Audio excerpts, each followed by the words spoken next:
Hello, my name is Marcus. I'm the compiler of a collection of therapy quotes entitled 1001 Windmills of the Mind, a collection of advanced self-help quotes taken from what's often called the psychodynamic or the psychoanalytic perspective, which long ago, as I understand, referred to by some, or perhaps many, as philosophical medicine and narrative medicine. An experiment today with the umbrella. I'm using it as a sun umbrella for a change. All the shady spots are taken here, so let's give this a try here. It's usual 35, 36 with the heat factor, maybe high 30s, low 40s. So let's continue here. So this collection of quotes, now well over 20,000, taken from this perspective, a perspective which simply goes by the premise made in mass popular form by Mr. Freud, of course, that we are influenced by psychic templates, psychic constructs, personal constructs, that we create a memory system based on the relationship. Interpersonal leads to intrapsychic. Human connections lead to neural connections. Now these neural connections, or this psychic template or stencil, it's kind of deeply wired in, and it forms. The metaphor is pressed on a 45. And then you go through life replaying the 45, assuming it's a traumatic script. So we're talking about traumatic scripts. So if the traumatic script is pressed on a 45, because it's going to repeat again and again and again, new situations, you're going to replay, see the present as a new edition of the past, hoping for a better past, because the unconscious doesn't know time. And the unconscious wants a better outcome. The unconscious wants what it should have received originally, which is called a secure attachment style, where the baby feels safe to be able to go through a developmental process, famously known as separation individuation. But first, the safety is the symbiosis, non-differentiation.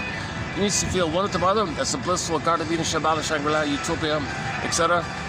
This is a continuation of the womb utopia. The baby needs a social, interpersonal utopia after birth. So that's got to continue. Sometimes it's fractured, broken at birth. Mother can reestablish it if she couldn't, and her psychology interrupts her or affects her in some way, and the bond is broken. Then now the symbiosis, if the child didn't, then that's called his feeling self-development, his vital self-development gets frozen, suspended. Now the rest of them develops cognitively and physically and all that, and with his age and all that, but the inner life is frozen. And this is what we're dealing with. The inner life, you want an inner life where you feel real and alive. That's what it's all about. You want to feel. That's called our home, Ithaca. What the whole Odyssey is all about. We want to find Ithaca means home, a sense of self, vital self, real self, true self. That's all put on hold with trauma. Now the recording of this trauma is a script on a 45, metaphorically speaking. Berger says the neurotic now, the person can now become neurotic because neurosis is some kind of conflict that's pressed on a 45 and it's repressed. You carry this 45 with you everywhere you go, every new situation with never-ending fiery ardor, he says. The neurotic reels off, spins off, replays, recreates, follows the script. The present's a new edition of the past. He's considered to be in some kind of a trance doing this. He's some kind of stupor, some kind of unconscious thing that he's doing. Yes, he understands the present, but in terms of his inner grand design code of what he says, you're hoping for a better past. You're hoping to get mother's love in the past so he can resume development. Once again, the child needs a safe attachment to be able to go through that separation, individuation process. The blissful time, up until 4 to 5 months, then that stage of narcissism that all babies have, primary narcissism up until 18 months. But he's got motor skills at 4 to 5 months, so the second phase is he's going to start to move around and expand or broaden or disperse around him. The world is my oyster. So the mother is the world for him, and he owns the mother, the world's my oyster. The breast belongs to him, he thinks, maybe, or it's just there to serve him. He's one with it. Non-differentiation, undifferentiation, symbiotic merging, fusion, these kind of things. So that's the theory here.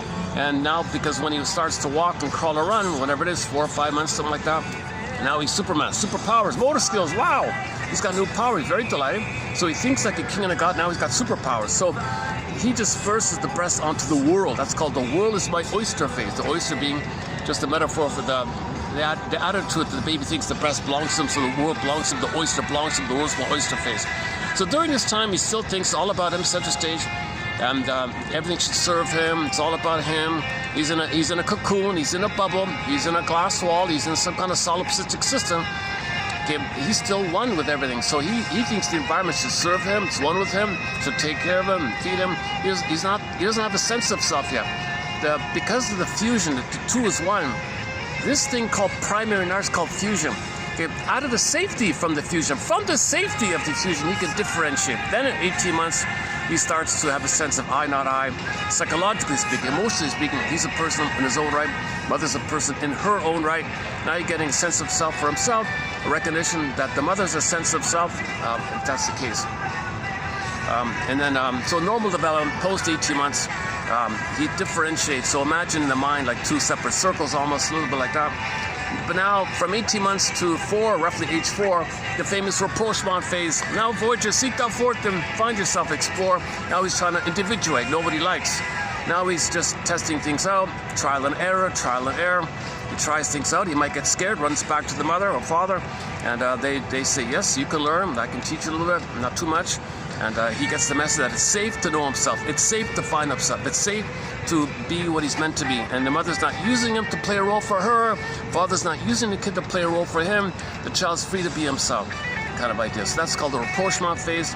And if the trauma is post 18 months during the rapprochement phase, you might have if the emotions of the failure there, it might lead to like OCD types, or if it's popping up the emotions, it's the more hysterical kind of types.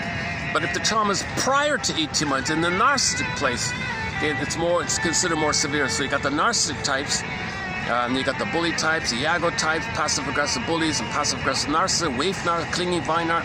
So they're still in that kind of bubble like that. So I mentioned the bubble because I have a quote here coming up from an author named Andy Thompson. A few years ago, I posted some quotes from a little tiny book called Why We Believe in God. It's from a psychology professor who approaches the understanding of projection, but doesn't use jargon. He tried to make it for the public, so he just says common sense things like, well, you're thinking about somebody, right? Well, just expand that. Maybe you think someone out there is thinking about you, loves you. You know, he has this kind of like, he never uses the word projection, I noticed, but most of what he says is projection, right? Oh, what's that?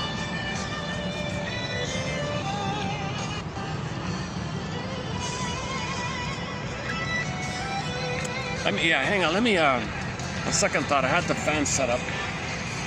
I'm baking here already. Give me a sec to make a little. Just keep going. What do you think? Oh no, it's gonna. Okay, it's gonna. There's not many clouds here today.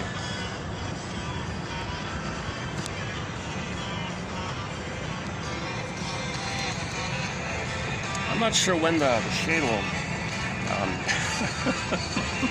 Oh, hey. Where's that? Oh, maybe we're getting some shade here. Oh, okay, if I'm getting some shade, I can do this. All right. Okay. Boy, yeah, I'm really baking it. My goodness. Should have brought the fan. Okay, there's a little breeze here. Okay, let's keep going here. So let's, sorry about the optics and my delivery. I'm not a professional speaker. I'm not a counselor. I'm not a shrink. I never studied psychology. I've never been analyzed myself. I'm trying to learn this material. So I just find quotes, share it, discuss it for my learning and sharing. Sharing is the kind of way to learn myself. And, I'm going by the 90-10 rule that if I do post 10 quotes in each video on average, maybe one person will find one of them of curiosity, which may lead to empathy and understanding, CEU. That'll be any person's continuing education unit for the heart, for the soul, right? Lifelong learning, continuous learning. We're Odyssean, we got to keep learning. Okay, so there's your lifelong learning idea, continuous learning, CEU. So here in this channel, I'm just basing it on curiosity, and then follow your curiosity, called free association, what does this remind me of, what does it suggest to me? You know, if it leads to dreams, or you do the same thing when you wake up, okay, that's a report card from your unconscious. It's like this in your soul today. Take what you remember and continue free. So if it leads to any kind of empathy, understanding for yourself and others, there's your CEU for the soul. Okay, so back to Mr. Thompson. So he's a professor at a university and all that. So he's got to keep it in the jargon of academic psychology like that. But he did write a little mini book, I don't know, 10 years ago or something, I forgot, called Why We Believe in God's, and the S's in brackets. and it's maybe it's dense. He didn't invent anything. He said he tried to compile what others have said as a compilation of other people's said, and the general public doesn't really know what all these excellent. So there's all this excellent research going on, and it's not really accessed. So he tried to be a bridge to the general public, and it's a classic. It's a best-selling book. It's a little mini book called Why We Believe in Gods, Thompson Jr. And he goes by different names. It's either J. Anderson Thompson, I notice, or it's Andy Thompson simply, and they got the junior or no junior at the end. No, not Andrew. Yeah, it's either. Oh, sorry. Okay. Just look up the book Why We Believe in Gods. Tom Anderson. Yeah, J. The website is jandersonThompson.com, I think, and you'll get his professor. He's a retired professor. You get his website there, and in that website, I typed in. You just click the bar there, the option under psychoanalysis. He's got an article there on narcissism, written with a colleague. So I want to feature a little bit of his summary take on what others have said about narcissism. This is back in the 80s, an older article. So he wrote this back in the 80s, but it's not bad. So in this video here, I want to just highlight a few of the points presented by him and his colleague in that article called The Overview of Narcissism or something like that. And then after that, and I want to follow up on, in that article he referenced that I have no quotes from Mr.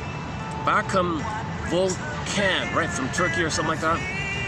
He's like the most celebrated, well-known shrink from Turkey. I think he lives in North America, I'm not sure. Anyways, so he's in his late 90s now or something like that, still around kind of thing. He wrote a bunch of books. I never really got into it for some reason. It's too emotional. He talks about heavy topics. I'm not really. I talk about more. My stuff is lighter. I'm trying to talk about basic. This is kind of introductory kind of stuff, right? So I kind of avoid it. But he mentioned something that Volkan said about narcissism, living in a glass bubble and all that. And now he got it from another guy named Model, another guy I don't have many quotes from. So I want to read a little bit from Mr. Volkan's article on narcissism as well. Okay, and then that's part 2. Then part 3, I got a quote from somebody else on the BPD phenomena. So we'll add a little bit about the BPD. So it sounds a little jargon. It's like older jargon, but it's still pieces of the puzzle like that. Okay, let me give me a second. Let me do some perspiration. Let me take a perspiration management break. Oh boy. Does anybody care? Does anybody care?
How are we doing here? It's funny, Mondays are actually quite busy in the little park here. Yeah. Okay. So let's just repetition compulsion is due to trauma, because you're in pain. So the impulses, well, I got to get out of the pain. How do you get out of the pain? Well, pain means you get mother's love. So look for mother. But there's no time in the unconscious. The unconscious does not know time. So it's just driving like a puppet master to get mother's love. in the past, so to speak, because there's no time there. So it's always the present, so the past. So the present is just relivings, reenactments, like just it's just a symbolic recreation, bubble-like, dream-like recreation, hoping for better past. Because you're in pain, you're in a stupor, you're numb a little bit, but your underneath is pushing you, but you're kind of numb to it because you're in pain. This association called the swoon. Emily Dickinson, there's a pain so utter. It swallows substance, your vital substance up. Okay, then the person goes into a swoon. So in the myth, the earth opens up and this cord gets yanked down, crack, chasm. Okay, then you got the swoon. Disney film Inside Out 2, sarcasm, mind workers. Sarcasm is all the anger. Anger means you didn't get your needs met. Anger is a signal that you didn't get your needs met. When the baby's angry, screaming, crying, fear, shame, mother, my needs are not met here. So all this emotion is linked to the need being met or unmet. Needs met, pleasant, feel good. Needs unmet, distress, pain, shame, fear, rage, and all that. So when the baby's needs are not met, okay, it'll end up with anger, fury, rage. Okay, imagine the anger character with the flames popping up, spelling SOS. See, mother, see the flames? Spelling SOS. I'm signaling here. What's going on here? You're not meeting my needs. Well, once again, if the mother's in a narcissistic place herself and she's in a bubble in her past and she's just in a trance, replaying, seeing, hoping that the present can undo her past trauma, she's going to be soul blind to the kid. Mother, please don't be soul blind. Baby, I'm sorry. I'm in a bubble myself. I'm stuck in a bubble where I did get love to differentiate, and I'm still hoping to get, so I'm sorry, baby. Insult to injury. Not only do I see you, not only do I not see you, not only am I going to be soul blind to you, but I'm actually going to see if I can convert you to be symbolically my mother back in the past. What? I can't be your mother back in the past? What are you doing? I'm sorry, baby. I'm in a compulsion to repeat the thing that happened to me with my mother where she failed me, betrayed me, because she likewise was in a solipsistic bubble, and I didn't get my needs from her. So I'm still trying to get my needs. So I'm turning to you to mother me. Mother, I can't mother you. Okay, I'm blind to all this. I don't get it. I have a huge blind spot. I don't really recognize this because I have no sense of self to feel your feelings.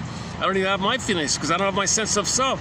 I'm just in this enraged, bitter, kind of entitled kind of place called narcissism, and narcissism didn't go through the development approach to have the vital self. So, baby, I'm hoping to resume develop. I'm hoping to pick up where things got left off with me. I'm hoping you can be the stable mother for me, and I can resume develop. What the hell are you talking about? This is the present, not the past.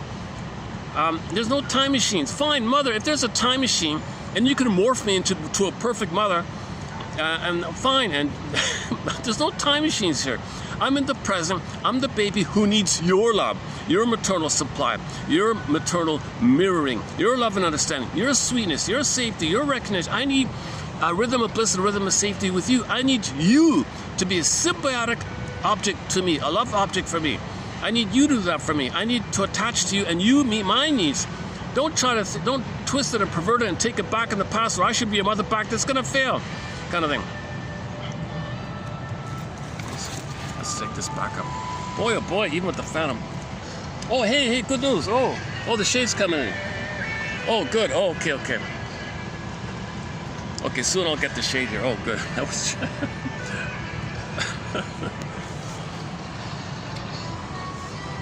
Okay, I think in half an hour I'll be okay. The shade will come in here.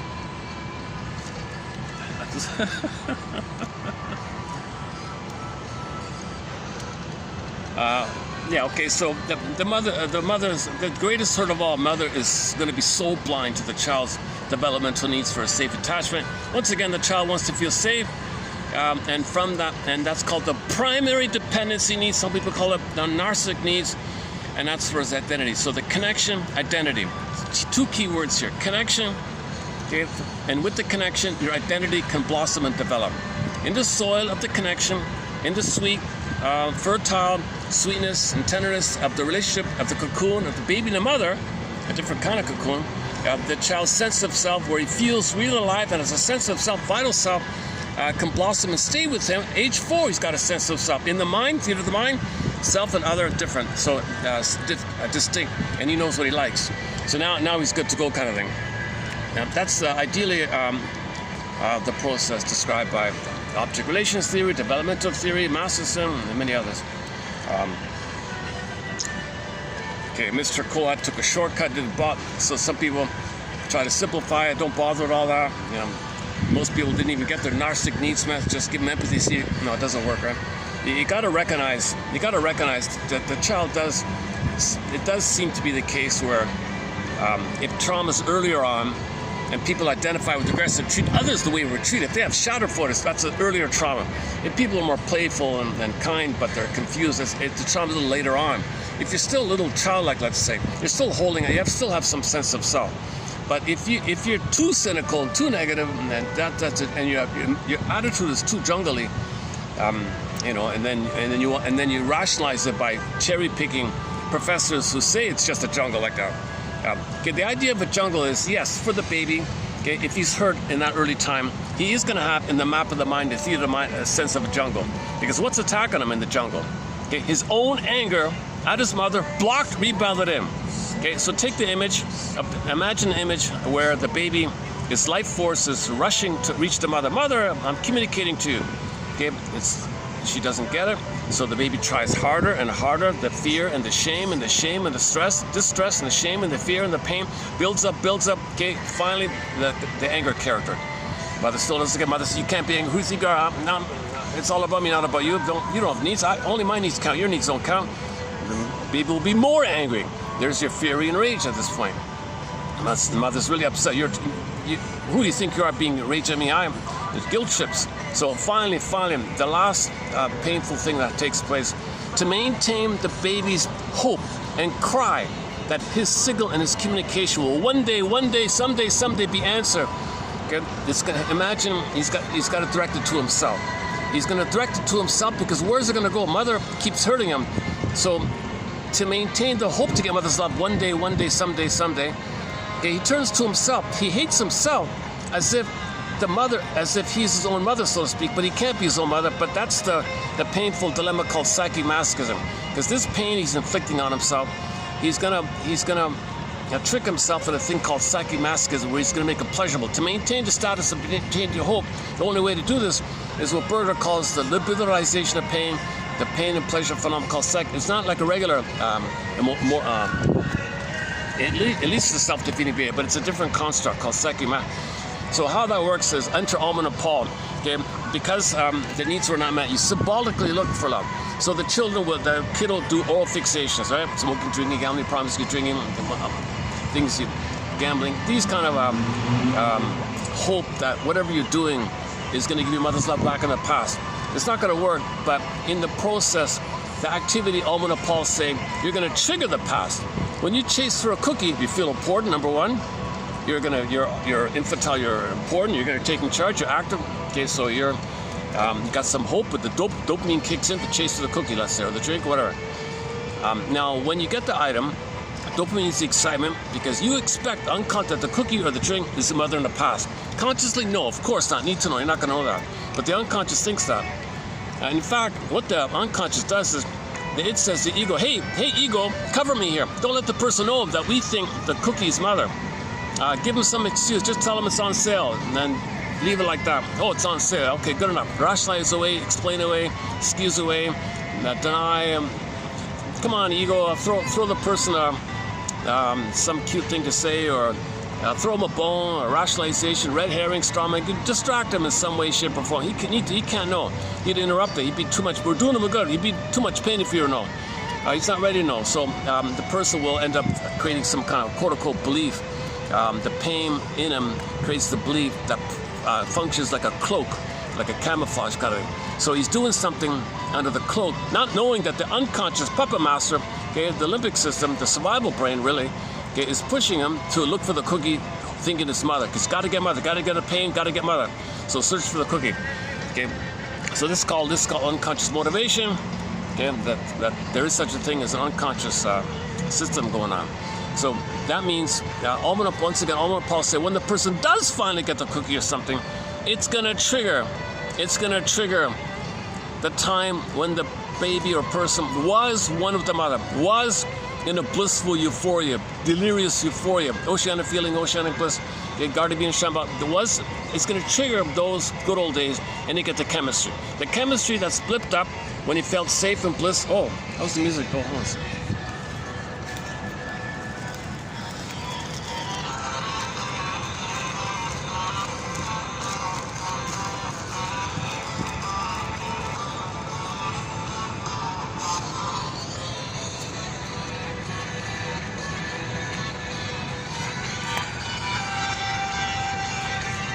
Okay, once again, the book is called Narcissus in Wonderland by Alman Paul.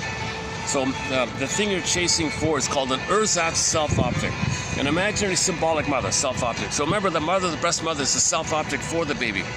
Okay, the mother is the symbiotic object, or for the baby, not the other way around. Okay, so feeding the baby, nursing the baby, meeting the baby, the mother meets the baby. The baby shouldn't meet the mother's needs. The baby shouldn't meet the needs of the mother. It's the other way around. The mother should meet the needs of the baby. That's called the self-object needs, symbiotic needs, like that. So this cookie is just like an imaginary of that, called an ersatz, meaning fake, self-object, written as one word, so the two is one. So the cookie is going to be a self-object. That's going to trigger when the baby was one with the mother, even if it was just in the uterus. So that's they're going to bring up those chemistry feelings. Now the pain is pushing this. Okay, the pain is pushing this. Now that's why they call the cookie an ATM, an addictive trigger mechanism. It's a mechanizing thing where you're a trigger of the past. You chase for something. You're trying to trigger yourself, in other words. You're in pain, you trigger yourself of the past unknowingly. And you preserve your narcissism with the excuses called neurotic pride, defensive structure pride. But underneath, you're not really doing much, right? And you're just living life kind of in a pain management thing, hoping that one day the cookie will really be mother's love in the past. Or ultimately, Poseidon tells you, moves things along for you, interrupts your games, interrupts your strategies, and makes you question. That's called the hero's journey. Enter the Odyssey. Just discussed about a month ago. Hang on a sec.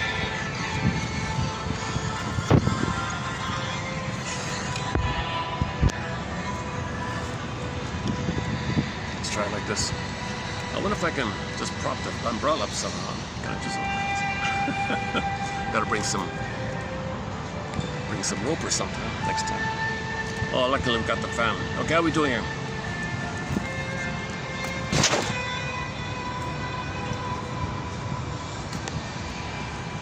I've gone through so many umbrellas. Yeah, it's worth buying. It's worth paying. Yeah, never mind. Okay. Alban and Paul. Okay. And so this exercise called is one factor in this exercise called dopamine. So in trauma, the set points in the brain of oxytocin, okay, for love, and serotonin for safety and pleasure and all that, is too low. The set points are too low because in trauma, oh my God, the system thinks it's survival. So the amygdala is inflated to pump up cortisol, adrenaline. Okay, now with that adrenaline, okay, the stress response comes along dopamine. Dopamine is needed to chase. So for your survival, you need dopamine to chase for something to get mother's love in the past, so you can feel safe, to calm down. So Janov thinks repetition compulsion is an attempt to correct the set points. You're trying to correct the set points. But chasing a cookie doesn't correct your set points laid down when you were traumatized by a mother who was soul blind. It doesn't do it, but that's one way to think about it. Bowlby thinks of it as, well, you see the present based on your internal working model again and again, or the 45 record. Or you overlay your script in the present and see things through the script or the stencil, psychic stencil. Different ways of saying it, right?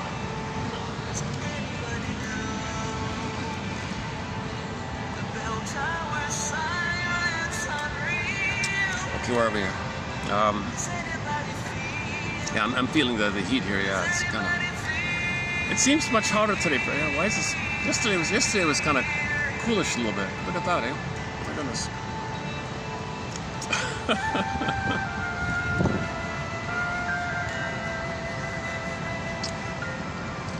Okay, so the opening premise is, that our vital self, our feminine principle, feminine element, feeling, real life quality, our embodiment, our soul, and all that, it's kind of frozen, suspended. Okay, so the civilization in the dream world is a princess in like a coma, like Snow White, locked in a tower like Rapunzel. Okay, or exiled away, or morphs into a bird and flies away. Just not, it's not there, right? Okay, echoes in the distance, Solvix in the distance, something's flying away. Like you're not connected with your vital self, your sense of self. And that's the heart of it all, the sense of self. The sense of self it's meant to be there in normal development, but we're talking about traumatic attachment. That's abnormal development. You don't really develop because you split off your main part of you, your feeling self, and you develop in other ways. So the development of other ways is going to be co-opted by the pain to get a mother's love in the past. So a person can be traumatized at birth, have 10 PhDs, use those 10 PhDs in a convoluted, tricky manner, hoping unknowingly to get about themselves in the past, not even know it, because there's so much pain. The more pain, the more erratic beliefs, the more stubborn your beliefs, because the beliefs are there to not make you aware of the pain. There's a huge link between beliefs and pain, so that's discussed in Janoff's book called Beyond Belief and others. Yeah. Does anybody know? Yeah, I'm looking forward to their next album, the band Mystery. You're listening to the band Mystery in the background out of Quebec. A great band, underappreciated band. They're indie band. They're part-timers. They have day jobs, these guys. They're one of the best bands, and no one knows them. Luckily, they got a small following in Europe, so that's what keeps them going, I think. Unbelievable. They even somebody even poached his first lead singer for another band, so he was kind of drifting for a while. The leader, Michel Lepre. The leader's Michel Lepre. So he was kind of like, you took my main guy here. Oh my God! So he had to look around for another guy, and they found that this one here. They found another guy, Jean Peugeot, I think. Jean Peugeot, tall guy, baldy, tall bald guy. He's okay. Actually, he's got a bit of a stage. He's got maybe more of a stage presence. He's got yeah, you can hear him, right? Check out the song "How Do You Feel." That's a great song. One of their best songs is "How Do You Feel." I quite like this one here as well. Luckily, it's I can play it. Yeah. Okay, enough about the music section here. Hold a second.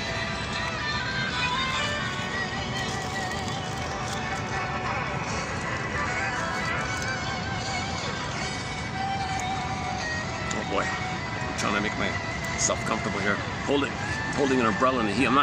This is the first time I've done a video in 6 years holding an umbrella to the sun. I see it all the time. Why do people... Does it work? Using an umbrella in the sun, does it work? I guess it does, eh? Okay. So in this video, stay tuned. We'll talk a little bit about narcissism and BPD, two core personality patterns. So hopefully these quotes will add a few pieces of puzzle like that. I'm still always searching for more clarity. Everybody's searching for clarity on these topics, right? So should we just start it? Yeah, let's get started then. Oh boy, oh hang on.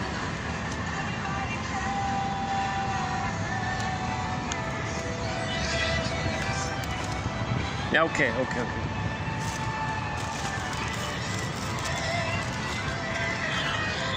Okay, the shade's gonna start to come in. All right, let's begin here. Okay, let's hit the pause on the music here. Okay, let's begin here with. So I just found it this morning from. I was curious if he was still around. Andy Tom, whatever his name is. He goes by 10 different names. Andy Thompson or J. Anderson Thompson, and Junior or no Junior. I keep getting mixed up. It's not Andrew. It's Andy or Anderson Thompson, for Pete's sakes. Anderson. He's got two last names. Is that right? Okay, never mind. Yeah, okay, I got mixed feelings about him now. I really loved his book, his little handy mini book called Why We Believe in Gods, and we posted several years ago. I posted the main quotes from it. It's excellent because if you want to, a lot of people say it woke them up. That book woke people up. Oh my God, it's projection. Oh my God. Natural processes that go on with me. If it's heard, it's expanded out, and there's your religion like that. And he said a shocking thing to me. He said, I saw a little bit this morning, just a part of the interview he did. The real meaning of religion is ligariary, like linking up or something. He thinks maybe what that really means is long ago in the plunder system, they had to link up all the guys and plunder a place. So I don't know. That's kind of a scary thought. And he said that's why he focuses on. I regard psychology, like one person said, psychology is jam-packed. It's a suitcase. It's a bulging suitcase full of psychology. Oh my God, just unpack it, and you can learn a lot. And if you learn about psychology using the cloak of religion, you can learn about yourself like that. So there's a lot of it's all psychology, really. Yes, there's unknowable, the great spirit making all. Yeah. But we use this to project. Oh, mother loves me, mother hates me. So you don't want to know that you're angry at your mother, right? So one version is you don't want to know. You cannot believe your mother hurt you, but you're angry at her. Okay, click. You disperse onto the father. Okay, so now to protect your fantasy bond that mother loves you. Okay, split. No. I'm going to transfer that to split her off, put it onto the father. So you blame something else. Okay, that either or now. Now this is going on within you. Okay, so your anger at the mother rebounds in, and then you hate. You see your father is causing that to protect the fantasy of the mother loves you. You see your father hates you. Now it's too much pain, so you project it outwardly, okay, to not feel the pain that you think your father hates you, really your mother, but you trip on the father. Then you say, oh, the father of the sky hates me. The angry God idea, all this stuff. So these are just strategies to not be aware of the pain. Projection is a very common one. You see outwardly what you don't want to see within. Okay, the AA people have a slogan. Oh, buddy, you're looking for faults? Here's a mirror. You'll find lots of faults here. Here's a mirror for you. It's a gift. Take it. It's free, a gift. So if you're looking for faults, you'll find them in the mirror, kind of thing. So projection is called the mirror defense, something about you don't want to know. You put it out like that, but actually, it's really a mirror to notice with him. Projection is the means of bringing repressed material to consciousness. So it's like a screen up there, like a cosmic screen. So projection screen, put it on the screen, you see it's within. So you look at the screen, but you're the projectionist. The contents, the real, the material, the mechanism, the machinations, the activity, it's all on the screen. Okay, that's like to know it's within. So that's a similar idea of the projection. Okay, so the real's within, the contents within, the mechanism within, you're the projectionist. Okay, you're doing the projecting, the contents within you, the mechanism within you. All you know, you don't know it. All you know is what you see on the screen, the sky screen, projection. Then you look at the screen. Oh, that's within. I see. A similar idea with the mirror defense. That's Laughlin's phrase. People don't use that too much. Laughlin. Yeah. I like a mirror defense. Okay. Anyways, I'm not going to run through the book about that. But his earlier article. Back in the 80s on narcissism, I thought I would just run through a little bit here. Okay, let's begin here. So let's talk about So I'm not going to do the whole story about it, but it's babies in a state of oneness with the mother. So up until 18 months, if there's trauma there, flash. Okay, trauma is a flash freezing thing. Okay, when there's trauma, things are suspended because no time, pain, frozen. Okay, so narcissist stares in the pool of water, sees the reflection. That's all he sees there. He's waiting, stunned there. So that's a little bit like that, just frozen. He's waiting for mother to appear to see him so he can develop. And the mother never appears. So he pines away, turns to the poof with a little flower. The soul, meanwhile, echo turns to stone in a statue.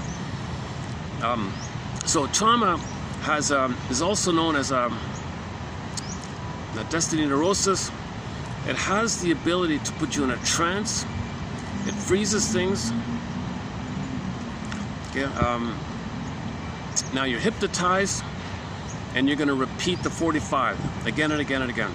So when real needs are not met, you keep looking for it. So he keeps looking for mother, fail. Looks for mother, fail. Looks for mother, fail. Looks for mother, fail, right? Looks in the pool of water, no mother, fail. Looks in the pool of water, where's mother? This idea. So you repeat, waiting, no time. So it's going on all the time like that. Repetition compulsion. So narcissist, that image of him staring at his reflection, it's an approximation from mythology about this issue of trauma before 18 months. Just transfix with yourself like that, because the baby and the mother's him. The mother's him. He's there thinking mother's him. It's a blissful thing. He's great fantasies. He's a king and a god like that. We get that. He's a solipsistic grand fantasy. So people with narcissism often have grand fantasies. They have these private little fantasies that they're kings and gods like that. You know, they don't tell it to anybody, but kind of. So they're still in that kind of mode, right? And that mode, by the way, is considered addictive. That's why he turned into the narque flower. The narcissus flower is named by the Greeks narque, narcotic, narque, like a drug-like thing, because it gives people delusional kind of things. So the psychology of narcissism gives the delusion he's a king and a god, just like somebody taking that illegal thing might do something like that. So the Greeks were onto this topic of narcissism. So this is humanity's ongoing effort to know ourselves. Know thyself, right? We're trying to know ourselves. So the mythology is psychology. So we're trying to know ourselves via mythology, which is psychology in the past. It's called mythology, fairy tale. So our inner life, okay, dream life and all, representing our trauma, is reflected in our myths and fairy tales like that. Okay, and everybody knows the status. If the baby is still in 18 months, think about the mind of a baby up until 18 months. He doesn't have a sense of self to care, love, or feel for others, right? So lack of empathy, all about him, center stage. Baby is center stage. So that psychology is going on with people with narcissism. They're coming from that kind of place inwardly. You go by the map inside, right? The map inside is he's frozen at a time in development when he's one with the mother and mother serves him. So he says in life, the world owes me living. I'm right. He's got these kind of either or, everything or nothing. One lady said she dates a guy, whenever she dates a guy, if the man doesn't give her everything, click, it's nothing. You have this huge either or, idealized, devalued kind of mentality. Because the baby cannot do ambivalence. It is heaven or hell. The baby is in a state of blissful oneness. Got to be in Shambhala, right? Heaven like that. It click, mother on the phone. You're abandoning me. Rage, stress. Mother, where are you? You're going to dump me? Doesn't understand. Mother will be there in 5 minutes or something. No time there. And he's experiencing no mother right now. He can't deal with the confusion. He doesn't remember the 5 minutes ago mother was okay. He's just in a timeless place. So click. Okay, no mother. What fills in for no mother? Something's got to fill in. Something's attacking him. His own anger at the mother for this attacks him. Now he's got a monster attacking him. Now he's got either or in his life. So the fantasy bond, the mother loves him, and his anger at his mother, which is his own anger, onto himself. He takes his own anger onto himself, okay, and then takes that image, the monster, whatever, and that's going on, right? So to not feel the pain that you hate yourself, crying for mother's love, you hate the father and put the father in the sky. Oh, father in the sky hates you. Stuff like that. That's called projection. So again, it's a very good book, Why We Believe in the Gods. And he recommends it. I haven't seen it yet, but he recommended. I got a feeling if he recommended, it's probably a good book. Thompson recommended, in that little clip I heard this morning, he recommended a book by a guy named Pascal something. Pascal, oh boy. Pascal. It's called Religion Explained. That's it, Religion Explained. So check it out. I'm guessing it's probably a good book. If he highly recommends it, he said it's similar to what he did, kind of thing. Religion Explained. Hopefully, it's a much longer, detailed kind of thing.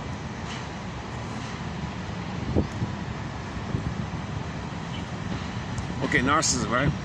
Okay, so we know that their center stage is all about them. The reason there's no empathy, because you need a sense of self for empathy. They don't have the sense of self. They have this grandiose thing going on, right? They have this fantasy life thing, and that's constructed as a grandiose self. So that's not really a vital self. There's no vital self yet. The vital self of a narcissist is exile. In the Odyssey, it's far away, right? It took a long journey to get back. And in the Odyssey, he was stubborn to know this. So Poseidon, the flux of the unconscious, come on, you stubborn guy. You're nothing without your inner life. How are you going to find home without the truth? Go to the underworld. Circe says, go to the underworld. Odysseus sees his mother there. He sees Jocasta there. He sees how he portrays himself. He sees how he's like sister. So he's learning in the underworld. And he faces the shame, the hell and all. So then he starts to go on his journey. So Odysseus is a quality that you want to learn to heal. Umbrella's going to fly away here. Oh, I don't need the umbrella anymore. Oh, hang on. Sorry, let me do another little adjustment here.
recording? All right. Oh, 2018. From their album, from their 2018 album.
Let's continue here with Professor Thompson.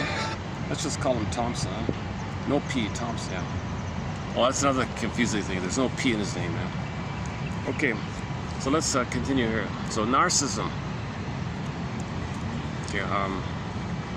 So if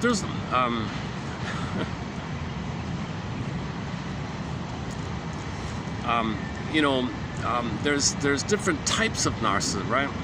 You got the Don Juans, and they use charm, and they're intuitive to say what you, to appeal to your fantasy or something, but they're going to reject you the way they were rejected. So narcissism, they were rejected. They were allured and rejected. So they'll be alluring and rejecting, kind of. And they're just repeating what happened to them, right? They identify with aggressive, other reject them, they reject themselves. Oh, it's always painful to reject themselves, too much pain. So to disperse the tension, they find someone to play themselves and shame them. It disperses the pain of them shaming themselves. There's tension release here. Oh, yesterday we did some humor. Yeah, check out on the lighter side. I tried to do some jokes in the last video. Check it out. Yeah, we added some new jokes.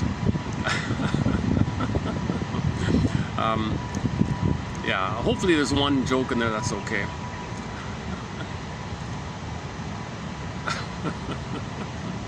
I was being silly. I needed a little relief after all the heavy quotes I posted. So I took a break yesterday. So I didn't. So there's the relief theory. So tension, then safety, the release mechanism.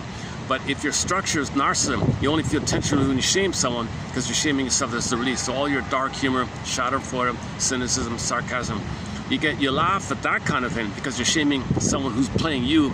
That disperses the tension of you shaming yourself. That's humor based on the psychic structure called the paranoid schizoid, either or, and projection. If you're traumatized post 18 months, your humor is more playful. It's not at somebody's expense. It's more like a fun little learning little things. Oh, I didn't realize. Yeah, it's fun. It's cool. I like that. So you're safer by knowledge. You're safer by curiosity, not at somebody's expense. People traumatized post 18 months generally don't like sarcastic humor that you see on sitcoms most of the time.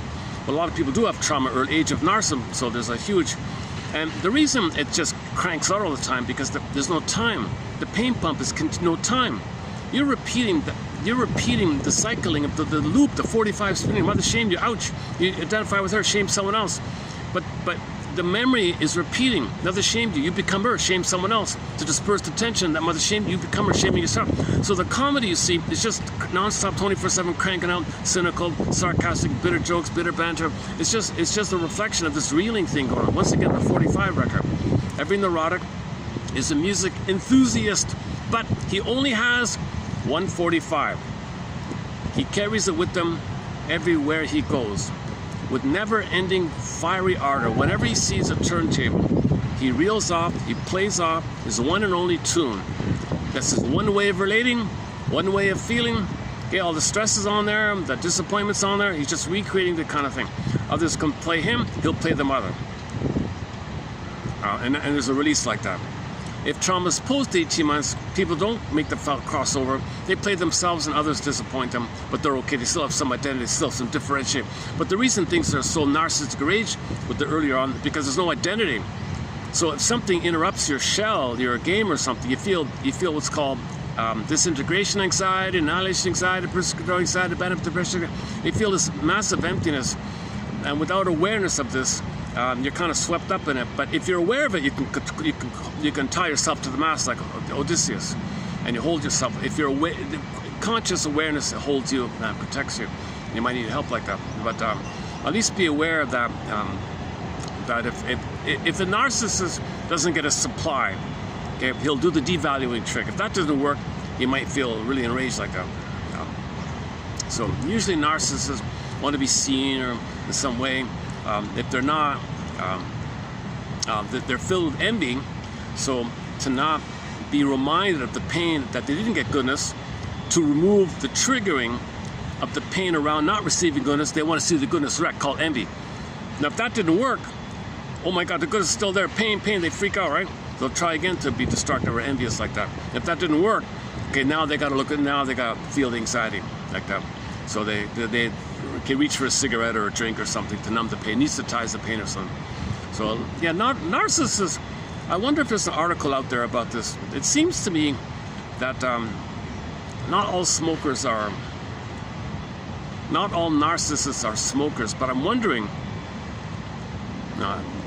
what I'm trying to say is I have a hunch, I have no evidence for that, I have a hunch that the whole smoking thing seems to be more of a kind of a narcissistic area, and maybe the cookies and the food stuff, the sweetness, you know, maybe it's more like that later on here. I'm not really sure.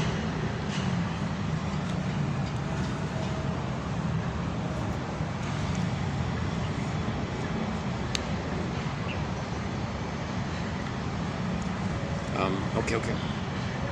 So yeah, let's scratch that last part. Yeah, let's look at that further.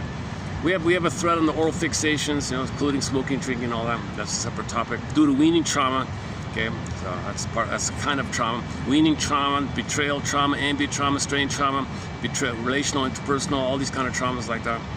Man, oh man, Jesus Christ. So when there's trauma, things freeze up. The freezing puts you in a stunned hypnotic, like a curse called destiny neurosis. So when you're stunned with the trauma and you're feeling something, now you're in a dysfunctional feeling system. Affect phobia, fear of your feelings. I hate feelings, hate vulnerability. I don't know what I feel. Okay, pin it a call, emotional body goes flat. No feelings for your words. Alexithymia, no words for your feeling. So this is the area here. Okay, this is when the trauma freezes your feelings. Now you feel like the Velveteen Rabbit, not like a real rabbit, right? Velveteen Rabbit story. Okay, this is a hypnotic thing. It's considered a kind of curse. Okay, the curse means you're gonna call destiny neurosis, where you're gonna live in your life and create the thing in the past. So you think you're cursed or jinxed or fated or something. No, repetition compulsion means you're gonna relive hoping for a better past. You're gonna relive hoping to know the past to get out of the jinx. Okay, but this is the idea of it being like a curse or like a trance called destiny neurosis. So the destiny is, in your future, you're going to recreate the neurosis. The neurosis is the conflict repressed on a 45 and you're not aware of it. And you just recreate it symbolically, and that's your destiny neurosis. So you're just reliving the past all the time until you're aware of it to get out of it, right? And that's called the working through, mourning, grieving. Mourning, grief is the pain, and when you express it and change your psychic structure. Changing your psychic structure, okay, this is a key one about it. Okay, part of it is, as mentioned yesterday, is understanding the role your mother played in her family system. Because if the mother played a role in her family system, and that role didn't allow her to be herself, and she had a social mask, fake self, pseudo self, as if self, whatever, and that was like a shell to please her parents, to keep her parents together, to satisfy her parent. She didn't have a chance to be herself, so she had to sacrifice her vital self, freeze her vital self, because of the role she played. So identify the role your parents played. Actually, it got 1 like. If you go to the short section in this channel, that video got 1 like. That's pretty good for this channel. That's pretty The clip is entitled. I forgot.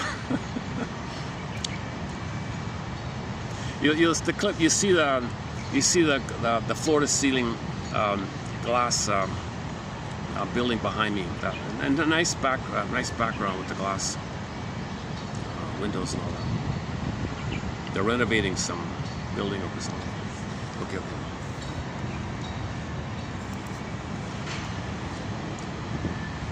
Okay, let's go back to Mr. Thompson's article on and his colleague on narcissism. The maneuvers used to protect the grandiose self. So remember, you take refuge, you're frozen at the grandiose self. In the beginning, the baby is a grandiose self, and the mother is omnipotent, grand, powerful, all-knowing, whatever, right? So you're one with this all-powerful thing, and you're special, chosen, when you're one with this kind of thing, right? That's the setup in the beginning. Grandiose self, omnipotent other, and fused. Now, if you're frozen there, you got to protect that. That's your only identity. That's your status. Your soul is frozen, right? So no feeling, okay, numb, stupor, pain, exile, emptiness. So all you have is this shell-like, dreamy-like, grandiose thing that you had as a baby called the grandiose self. So narcissism is all about protecting your grandiose self. That's why, hang on. The maneuvers used to protect the grandiose self, okay, from real life and all that. Okay, so narcissism is based on this. Okay, so 3 points here. Let's see.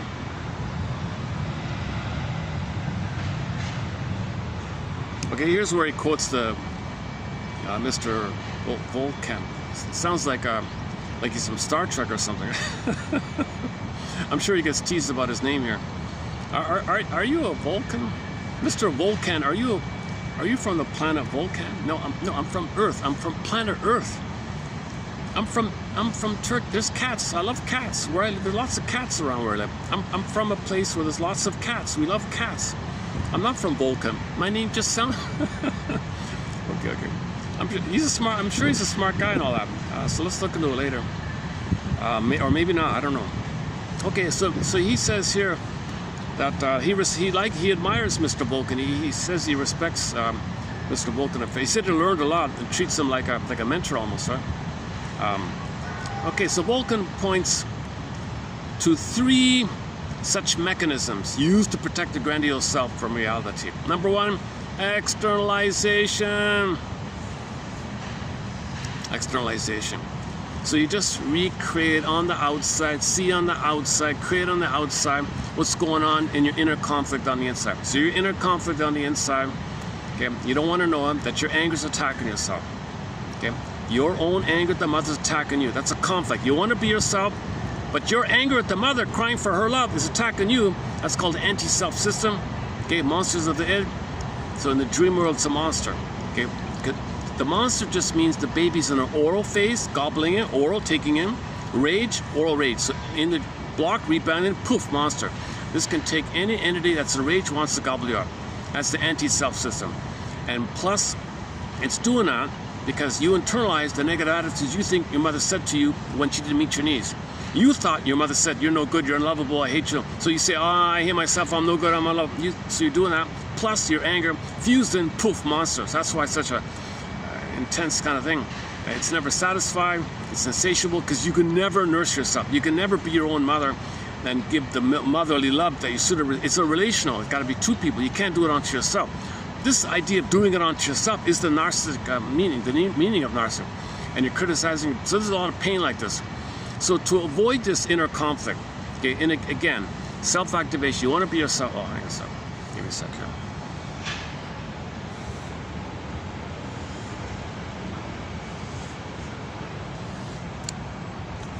Okay. Some innocent, curious person checking me out here. All right.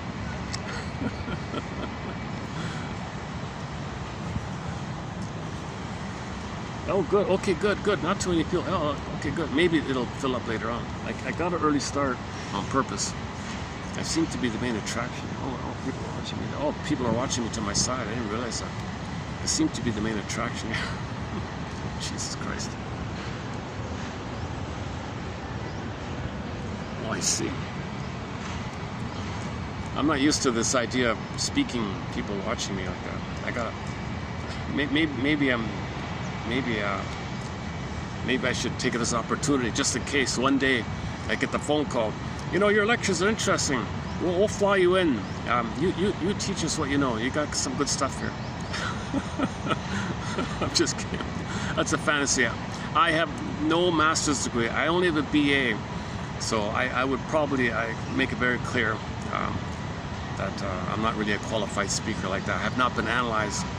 So I doubt, considering the lack of views on this channel, lack of interest in this channel like that, that's a pity. Well, see, it might be due to the shadow ban. I'm not sure. There might be, if you search for anything discussed here, no search engine takes you to this channel.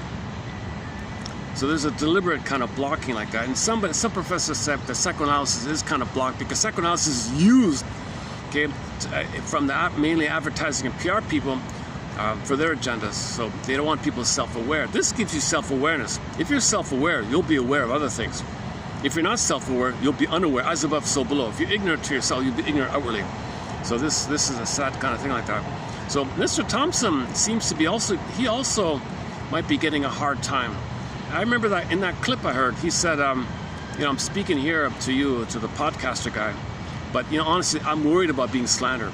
So I think he might be getting a hard time himself, because he's bringing to the general public, you know, what's in the journals kind of thing. So he speaks simply like, and Miss Bruning said the same thing. She also wants to teach the public the basics of neurochemistry and all that. And she says she also gets a hard time.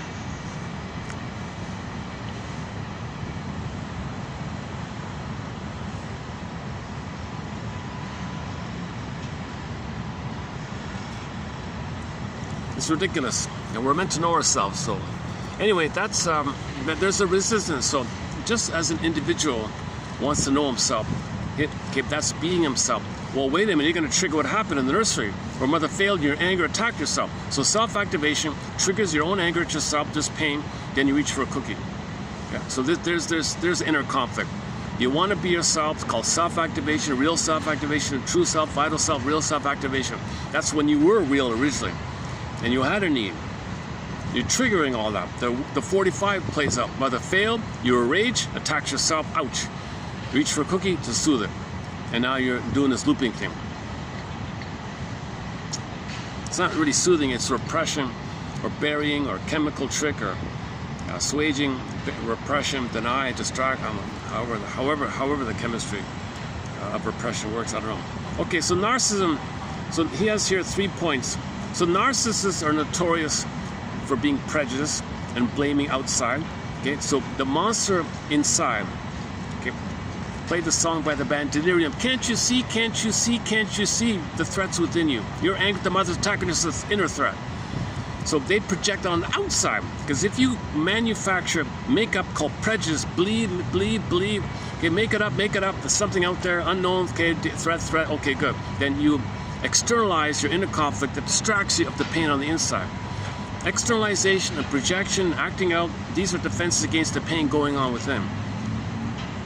That's a key one, you know. When you externalize, okay, you project, see it on the outside, and then kind of act it out in some kind of way like that, or see it like that, or your attitudes, your behavior, called externalization. So people create outer drama, conflict, as a defense against, to make them unaware of the inner conflict.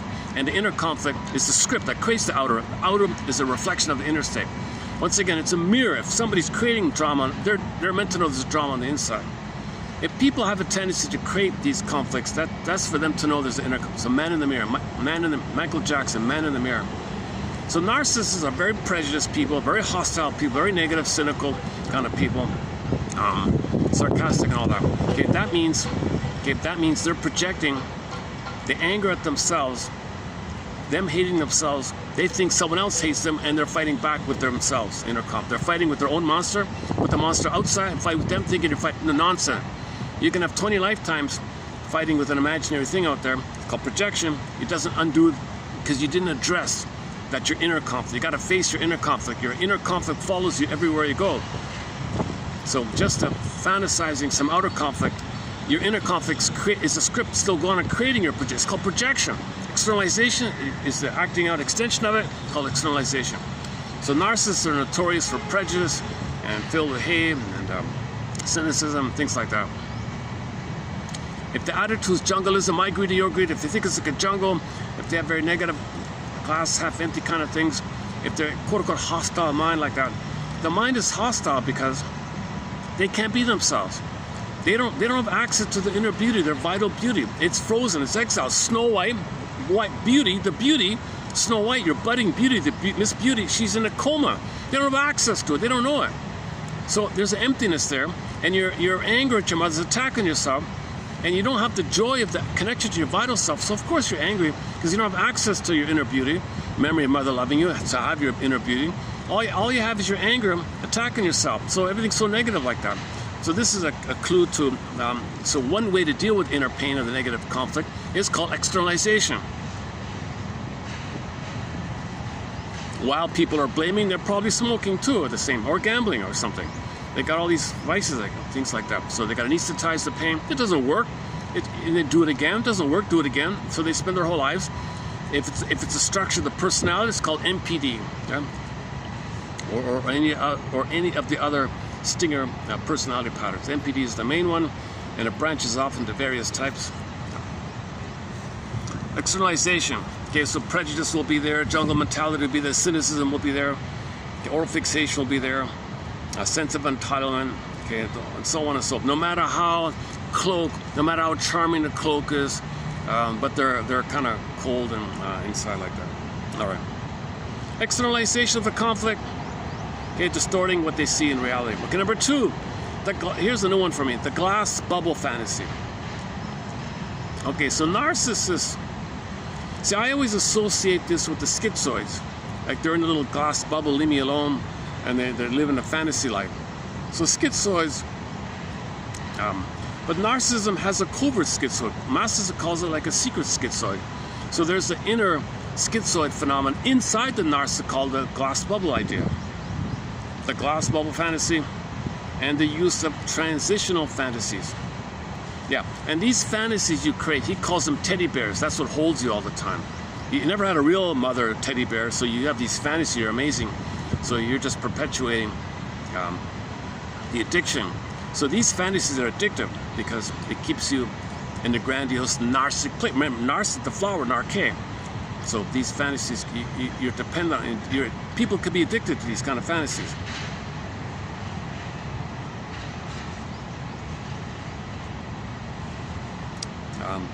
Hang on here. Okay, they devalue others, of course, as a distraction. They're devaluing themselves, of course. They're filled with shame, so they got to say shaming things about others, distract them that they're saying shaming things about them, because they've identified with the mother, whom they believe shamed them. Mother was just, they're not aware of, they haven't reached a place of empathy for the mother because they haven't mourned to do so.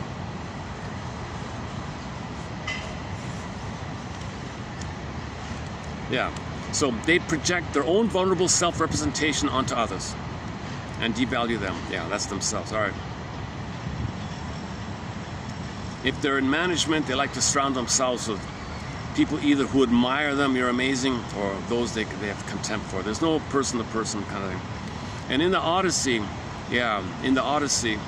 Odysseus had a bunch of lackeys, and what's her name? Athena saying, yeah, you're really kind of narcissistic. Look at the people around you. No, but I can manage them. I can control them. They don't question me or something. Yeah, well, come on, man. That's a sign of narcissism. If you don't have equals with you and you don't have a communicative manner with people, you don't have the companion to companion kind of thing. So that's the journey for narcissism. So at the end of the story, yes, he died his old way and birthed a new life. Then he got home, okay, to Ithaca, and the feeling Penelope, and he buried the old way, the ore in the sand. The ritual of the old way being dead. So the death of the narcissism is the birth of new life, rebirth motif. Let's go on here.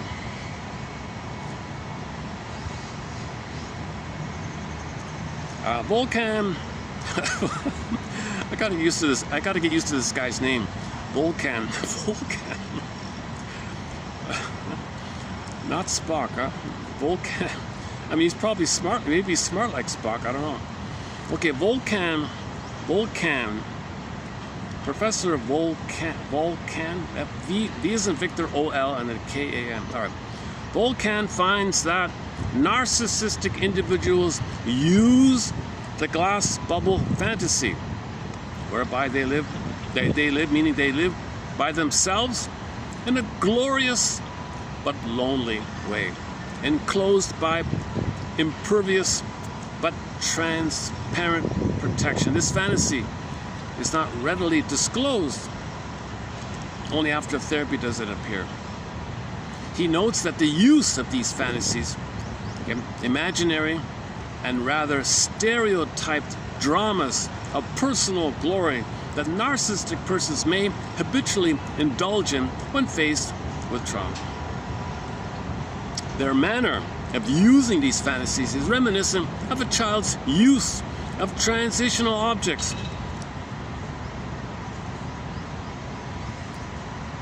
Such a person's their mother, maybe in one case scenario, one example was the mother treated the child as quote special, but couldn't love him because he was being used to fill in because the older one passed away. Such a person's mother has treated her child as special while staying unempathetic and unnourishing, and that indeed some narcissistic individuals were born as a replacement. Some narcissistic individuals were born as replacement children and became living, linking objects for mothers bereaved by the death of a significant person who had been regarded with ambivalence. Such a mother allegedly treats her child as special insofar as he becomes the replacement of the lost one, but she falls short of providing adequate mothering because of her ambivalence and unresolved chronic mourning. Yeah. So if the mother didn't mourn the first kid, if the first kid is lost, or the breakup or the divorce, some kind of loss, even the loss of a mother, she can't love the kid. A sense of self is needed for a mother to love the kid. If she doesn't have a sense of self, she's in a bubble herself. So the kid is, oh, you're special, but she can't love the kid.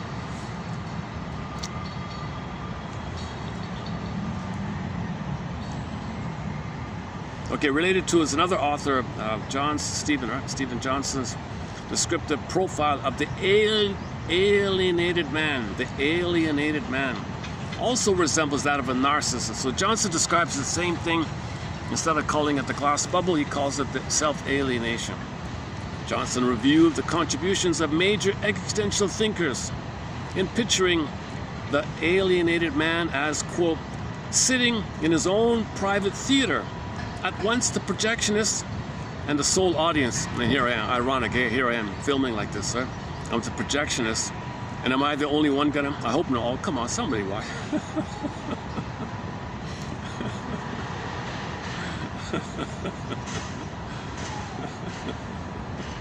So I hope, oh, my fan died on me. I only got an hour with that. Oh, okay, you're gonna see me sweating. In 10 minutes, you'll see the sweat pour down. This thing's been great. I wish it gave me 3 hours. Johnson's descriptive profile of the alienated man also resembles that of the narcissist. Johnson reviewed the contributions of major existential thinkers in picturing the alienated man as, quote, sitting in his own private theater, at once the projectionist and the sole audience, feeling like an actor, a player, or impersonator, but never a person with an ever-present feeling. Well, and he has the ever-present feeling of inauthenticity, meaninglessness. Concepts of sincerity or authenticity seem absurd. Relating to others is accompanied by such intense self-consciousness that any kind of action seems overwhelming, synthetic. Johnson portrays the alienated man as living in caves, cocoons, containers, and bell jars, with the inevitability of this counterbalanced by the splendid private awareness, counterbalanced by the splendid private awareness of his own internal equipment. Okay, before we go on, let me go over to the Volkan article. 1 second. I'll continue this part in a minute. Now let's go over to this one here. Yeah, okay. So this is chapter 10. Okay, this article is chapter 10 of an older book called Advances in Psychotherapy of the Borderline. Okay, so go to chapter 10 for this one here. And this book has a Gratstein article is in this book. We covered a year or 2 years ago a very good article also from the same book by Gratstein. Very good one about so this is another one here. Yeah, let me just read the first 2 pages here. It is not unusual. It's not unusual. Tom Jones. That's a song, isn't it? Is he playing on a song? Was this before the song? It's not unusual. I'm being silly. Is it the heat? All right. It's not unusual for a client with narcissistic personality organization to report having a long-standing fantasy of living to all intents and purposes in a quote bubble in which he is self-sufficient and impregnable in his solitary glory. That's quite opening. So this caught my attention because Masterson says that many narcissists have a secret schizoid thing, a secret fantasy bubble like that. Guntrip, the schizoid. So narcissists have the but covertly there's a schizoid core underneath it. Narcissism is the grandiose shell over the bubble.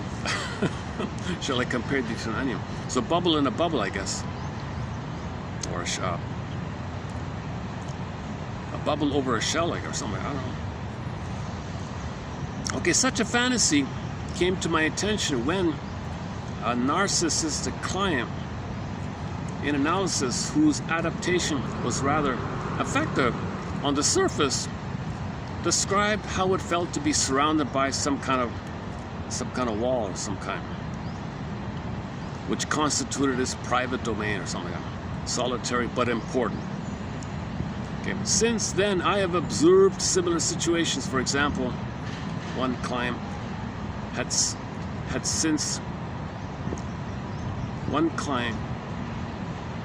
since childhood clung to the fantasy that he dwelt within a plastic bubble as Mighty Mouse. I see. An omnipotent. So one client thought he was some kind of special private Mighty Mouse character, quote unquote. An omnipotent representation. Oh, he was a superhero, was that? Not just Mickey. Oh, Mighty Mouse. Oh, I see. He was like a Superman mouse. Okay. An omnipotent representation of himself, 2 feet tall. Oh. This client throughout his life had variations of his plastic bubble, which might become a spaceship or a submarine, but was always for one passenger. Oh, whatever his fantasies was, it was just one passenger.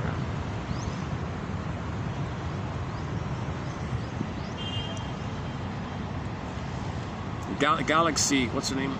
In the Schoolhouse Rock one, the Galaxy Wendy or something. Galaxy Girl. I forgot the name. There's a WRIR volunteer music radio station. One of the volunteers calls herself Galaxy Girl, based on that cartoon. I saw the cartoon.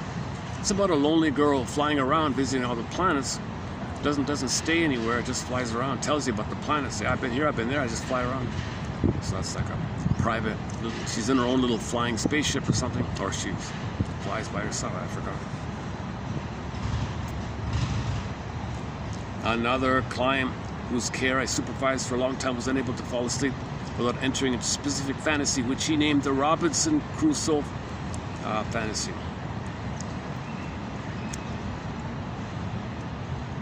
Okay, so he fantasized himself alone on an island, building his own house, catching food for himself, contemplating his life being self-sufficient on an island. Yeah.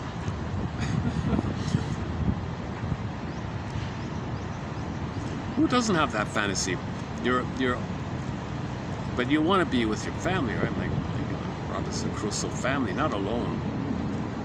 But if you are alone, you don't want to be alone. You want Jane there or something.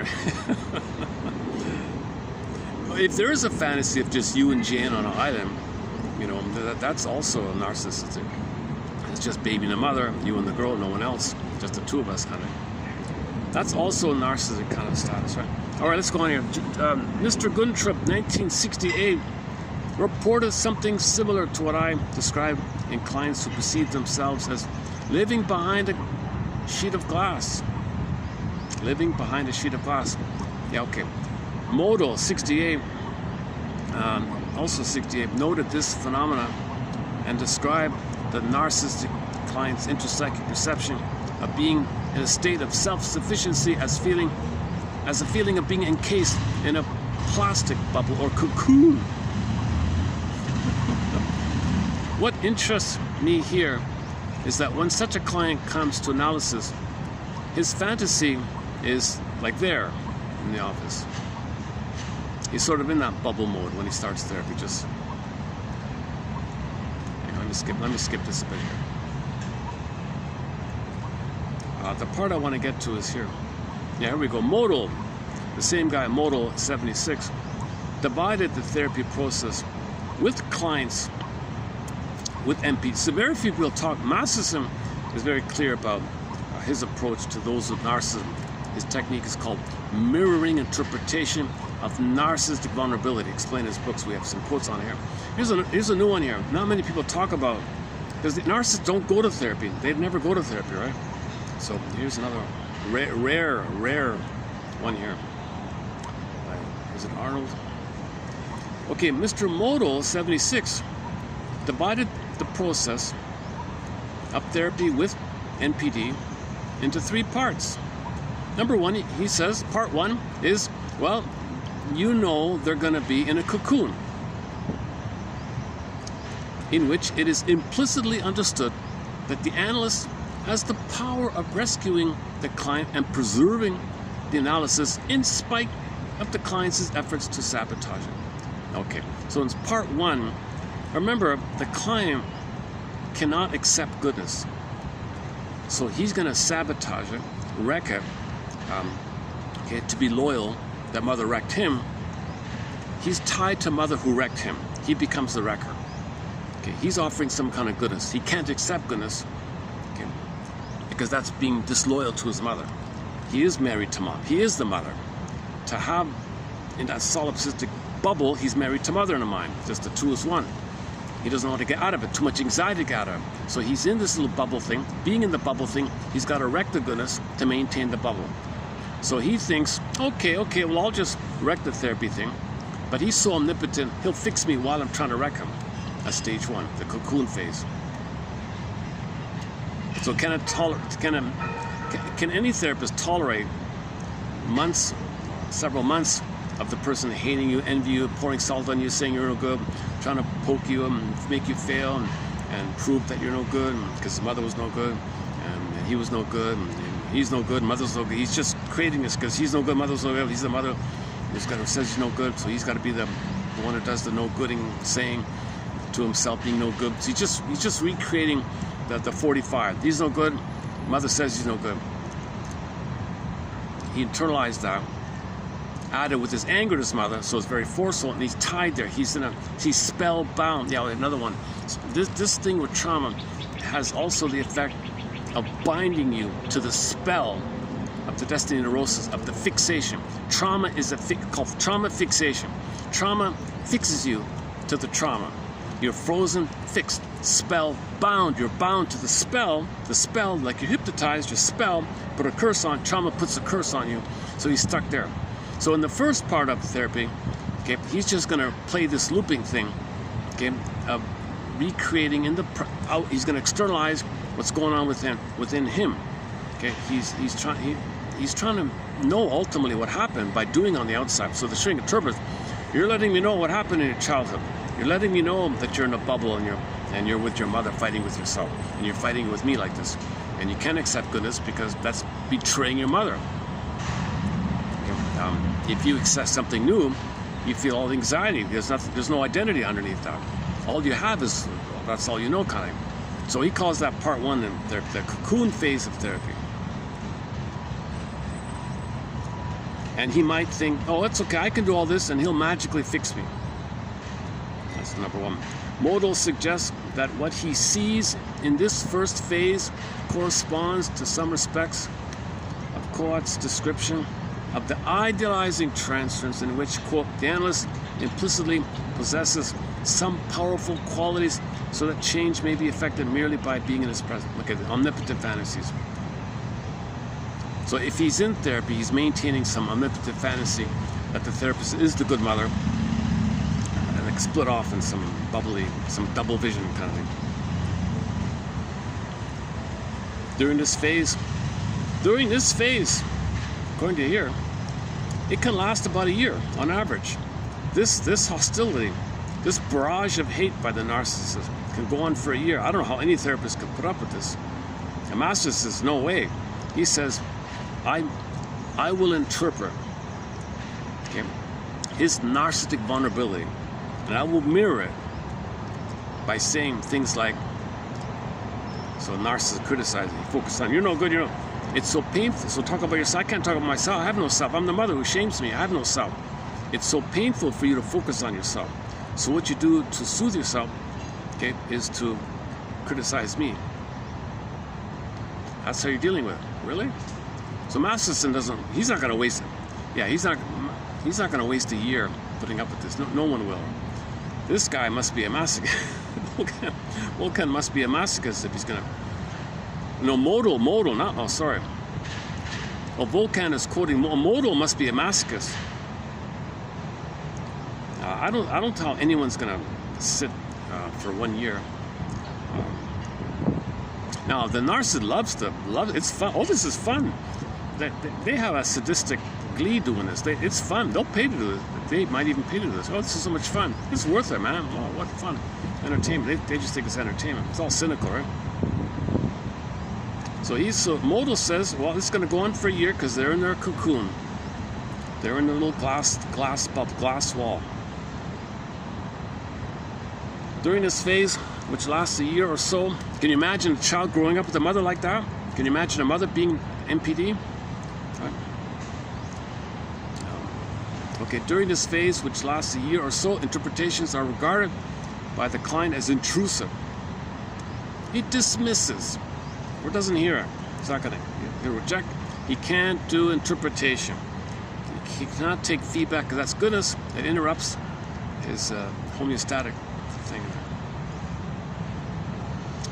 Toward the end of the first phase, finally, if the therapist does survive this, finally, an archaic transference will take place.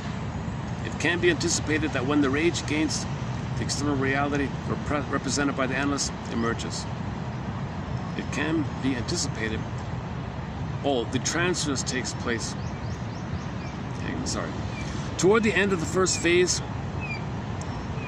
or at the beginning of the second phase, something like Coat's mirror transference appears in its less archaic form. It can be anticipated when rage against the external reality represented by the analyst emerges. Such rage is genuine and advances the process of individuation. It arises, as both Modal and Otto Kernberg suggests, when the client's grandiosity is confronted and when the cocoon fantasy begins to give way before a systemic interpretation. The dissolution of the cocoon fantasy transference by means of interpretation is analogous to that of the transference neurosis by the same means. Okay, so now he's transferring. Now he kind of really is living the past and the present. Psychotic neurosis, transference neurosis. So he's out of the bubble, and he's transferred. He's living the past somehow more. It's as if he really is living the past. The dissolution of the cocoon by means of interpretation is analogous to that of the transference neurosis by the same. During this second phase, which lasts for months, a year, or even longer, the client emerges from his cocoon feeling considerably more alive than before. and now they're cooperating, entering the third phase. The third phase is regular analysis. All right. Now analysis begins. Now we may begin. Now therapy begins in the third phase. See, you have to get to a place to begin. Now we can begin. You face all that primary fusion, missing fusion, archaic fantasies of the missing fusion. The bubble protects you. Now you're in the fusion with the guy in the present, let's say, and then now he internalizes that. Oh, now you're having something new. You're accepting the therapist, not as a new parent, but as somebody who supports your healing, and you're gonna grow with him. And then that's something positive. And now when that's established, called the working alliance, therapy alliance, you're gonna be two detectives together. Now he's getting a sense of self. Now he's no longer invested in the old bubble of the past. Now we may begin after 2 years. Yeah, a therapeutic alliance is achieved, ushering in the third phase, which approximates that of regular analysis. Model is quick to emphasize that the vicissitudes of now separating from the mother and entering into the world outside the mother. Okay, notice the Oedipus complex.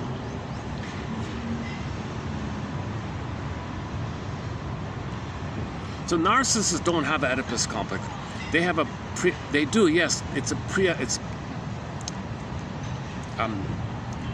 The trauma with the mother is pre-Oedipal, but it could be transferred onto the father. It's still a pre-Oedipal. So any complication where somebody thinks the father is the mother or should do what the mother should have done, there's your mess of the Oedipal complex, but it's really a pre-Oedipal complex.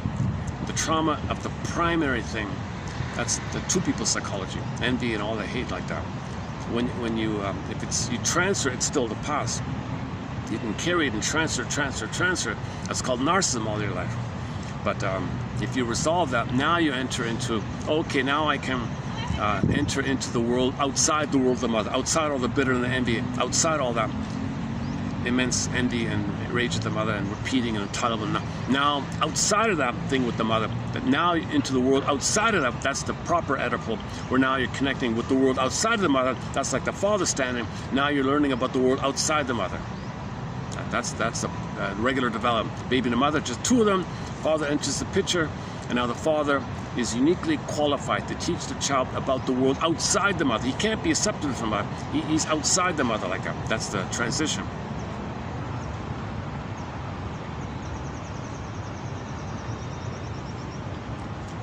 This is Mr. Freud's main message, that when there's a failure with the mother, there'll be a problem with the father. The parents are in that mode themselves. They can't be a parent. Oedipus complex. Normal development, baby gets needs met with the mother. The father's kind of around, supporting the two like that, doesn't interrupt. And then when the child's saved, he can learn about the world outside the mother with the father teaching him stuff. The father's more like a teacher about things. Yeah, he's kind and gentle, but he's not like, only the mother can do the sweetness and the oneness, the fusion, the nursing. The only mothers can do that intimacy, that fusion. It's not fusion with father.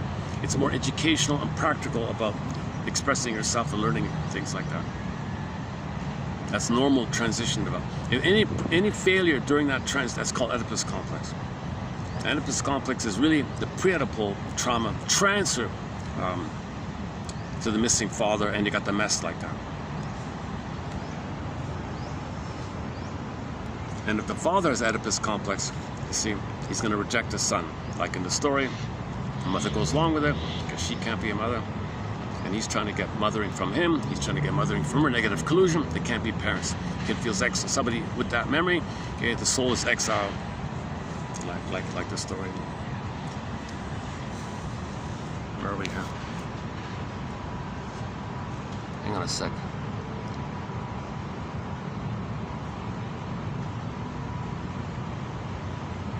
Mirror, okay. Kohut describes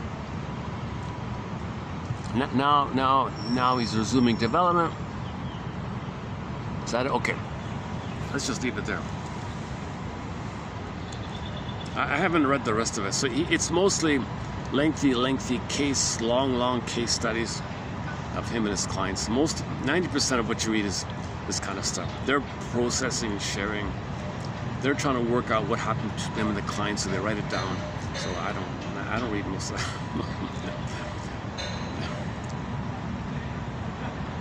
What's this?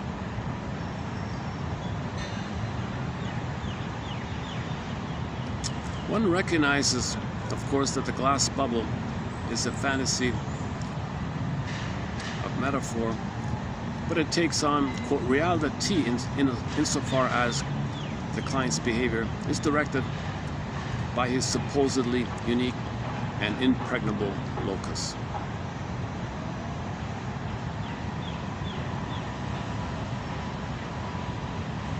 Okay, I haven't read this yet. So maybe in the future we'll have some more quotes from this this article called, what's it called again? Glass bubble? Yeah, the glass bubble of the narcissistic patient.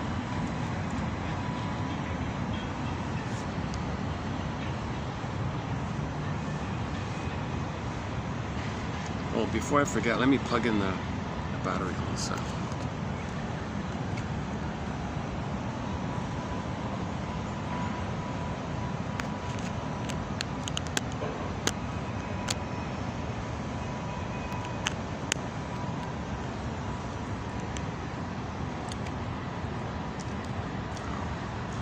My storage,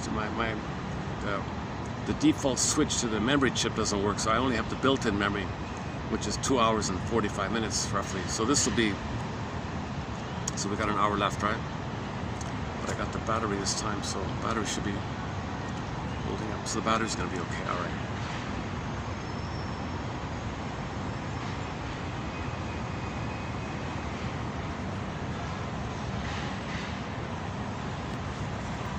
Okay, now let's go back to the Thompson quotes here. Okay, let's just leave it there. Oh, can I show you the table of contents? Hang on here. Let's see. Yeah. So the book is called, where is it?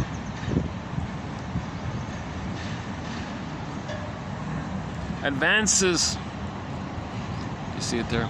Advances in Psychotherapy of the Borderline Patient. Edited by Joseph LeBois and Antillo Caponi. 1979. Okay, there it is. 79. 1979.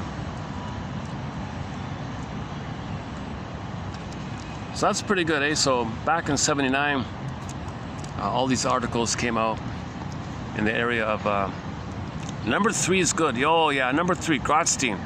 That's one of the best articles on BPD. The Psychoanalytic Concept of the Borderline Organization. Page 149, chapter 3. Highly recommend that one. And in the future, maybe we'll have some quotes from the Glass Bubble one, chapter 10. The others, maybe not so much. Yeah, I can't read Kernberg. He's quoted. His name comes up all the time. I just can't read that guy. He's just so intense. He's so dense and thick with his intense jargon, malignant, and this. Every third word is a kind of too. He's just too intense with this guy. I can't read Kernberg. I don't know if people can read this guy.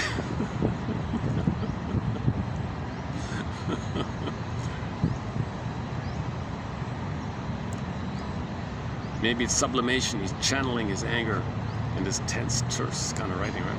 Yeah. Maybe sublimating.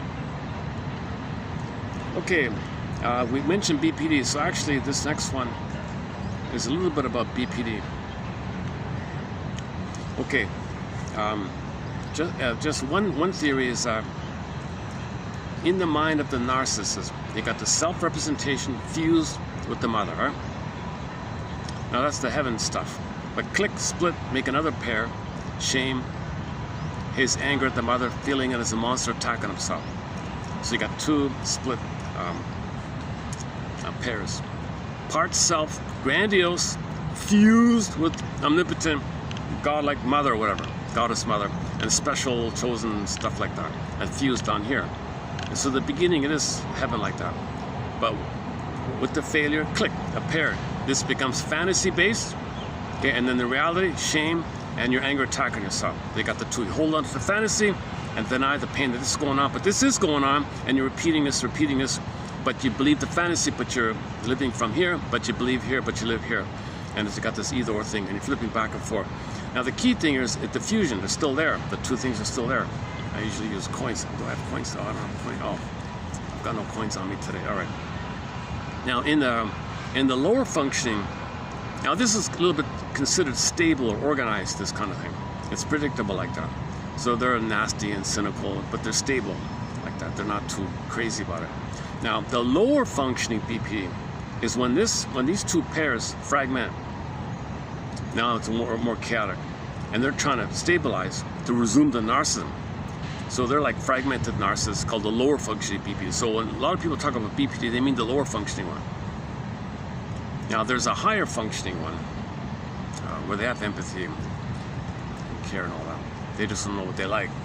So authors are very confused about this because so Masterson, I think Masterson offers the best kind of conceptual approach to this topic. James F. Masterson, one of our mentors here. But Kernberg and these other guys, they go by the lower one. Masterson, what are you talking about? You'd never see them. They're too erratic. They couldn't even sit still in therapy. It's too much. What you see in therapy is the emotionality of the hysteric, and they have some love and empathy. They don't have any. They never had a father to teach them stuff. They had enough mothering to leave the mother, but there was no father to teach them. Whereas the prior one, there's no mother and no father, kind of. I mean, loving mother, loving father. Okay. So which one is this one again? Hang on. Okay. So in BPD. Okay. So the either or is also so in this lower functioning one, psychic splitting or active disassociation of mutually contradictory self and object representation is the central defense mechanism in both lower functioning BPD and narcissism. So narcissism fragmented as lower functioning BPD. Clients with both of these disorders may exhibit shaky interpersonal relationships, inability to love, deficiencies in empathy, egocentric perception of reality, and solipsistic claims for attention. But the main difference here is that in the narcissistic one, they're a little more cohesive. Albeit pathological, narcissistic, they're cohesively narcissistic. So they're consistent, fill in the blank, you know what, right? And less in danger of being like the borderline, the lower functioning borderline. But the borderline one, the lower functioning borderline one, they don't have the stability of the narcissistic. The lower functioning borderline is poorly integrated and even at risk of psychotic breaks. So they might have temporary psychotic breaks. They freak out, go crazy. They lie, they flip, they're dramatic. They're looking for the cohesion of the narcissist, especially under stress. All right. Because of a greater cohesion of the self, a person with NPD is able to achieve better social adjustment and greater capacity for work and social success than the lower functioning BPD. Okay, so think about your barking school teacher who shouts at the kids all the time. Very angry, bitter, narcissistic teacher, but he's consistent, like does it for 50 years or whatever. So he's successful in his work, right? But the lower functioning BPD, it wouldn't work, right? Now, students would be better off with a loving, higher functioning BPD than a lower functioning, than a narcissistic, obviously. They'd be fun, they'd be loving, compassionate, but they're just a little creative and flamboyant, they're a little erratic or something.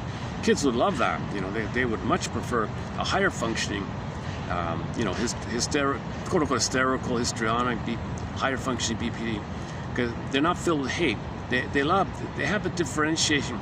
They just don't know how to be successful in their achievements and their accomplishments. They don't know how to like fully complete a goal they might set. They'd start something and it would fail, kind of. But they love, but they don't know how to complete a project, kind of thing. So the kids would be The kids with those teachers would try things, but they'd be happy, but they'd be failures. But the narcissistic kids, they'll be bitter like those bitter teachers, but they might be successful in their bitterness, stuff like that. All right, in addition, the narcissistic person shows better impulse control. They're more control, of course. They have more of an ability to repress and deny than the BP, lower functioning BPD. The narcissistic personality may resemble, okay, that's it, yeah. So this is another quote on the premise that the BPD means the lower functioning BPD, where they're just too chaotic. And that's why people like Kernberg and others say that the narcissists are more cohesive like that. So they're better off, like they're more functioning, versus the lower functioning BPD, who don't have a stable narcissism. All their chaos with the lower functioning is to search for a stable narcissism. So they're still narcissistic. So what would you rather deal with? A predictable narcissist or a chaotic narcissist? You know, and lower functioning BPDs, it can resemble bully patterns, but not necessarily. That's a little different like that. No, that's a different construct, right? The bully. No, that's a different construct. Yeah. The bully pattern is trauma earlier, even earlier. If you did acting out, the lower functioning BPD was acting out, maybe you can call it the BPD. Actually, Grotstein calls lower functioning BPD a fusion between narcissist and the bully. The fusion is the BPD because they flip back and forth. Or you can call it the Swiss cheese narcissist. Yeah, one person called it the Swiss cheese narcissist, the lower functioning BPD. So they're narcissists when they can be, but there's all these holes and they fall back to the bully part, and they're like that. So you don't want those kind. That's more unpredictable like that. So.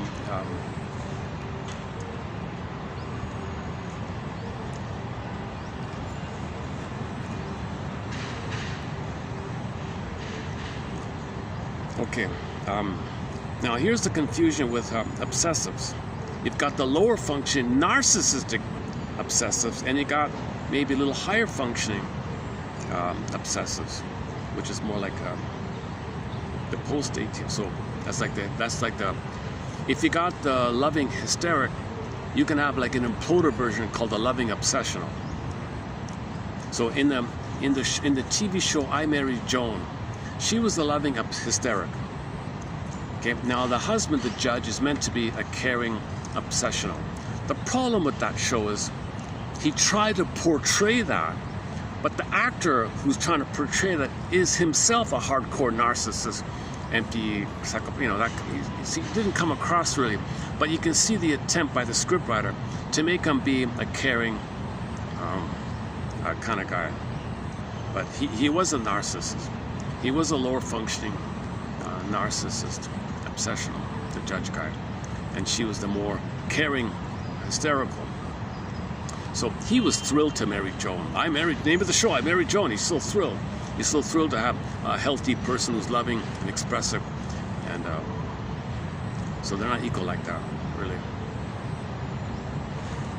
A lot of clingers do marry singers, and yeah, singer clinger, because the clinger is confused. They don't know. They're fooled by the pseudo-autonomy, the pseudo-adulthood, the pseudo-stability of the narcissist. Narcissist doesn't care about you. They just want to shame you and see some vicarious display of emotions. They feel tension release, mock you, and hate you. They don't love or have empathy. So the judge doesn't love her. You got to be kidding. He needs her, likes her around, useful, utilitarian, and she kind of cares for him and all. But they don't get it. So that show, I Married Joan, the typical scenarios, it takes 7 years on average for a clinger or a pleaser or a hysteric and all that high functioning BPD to recognize that their narcissistic doesn't care about them, and they leave and write a self-help book entitled Codependent No More. I'm not going to play the song by April 1. I'm not going to do that again. It's called Won't Walk Down That Road No More. Oh my God. Okay, this after all we've been through, the song by Delirium. After all, so a lot of songs are about Gabriel, give and take. Man, this guy, he doesn't understand neutrality, give and take.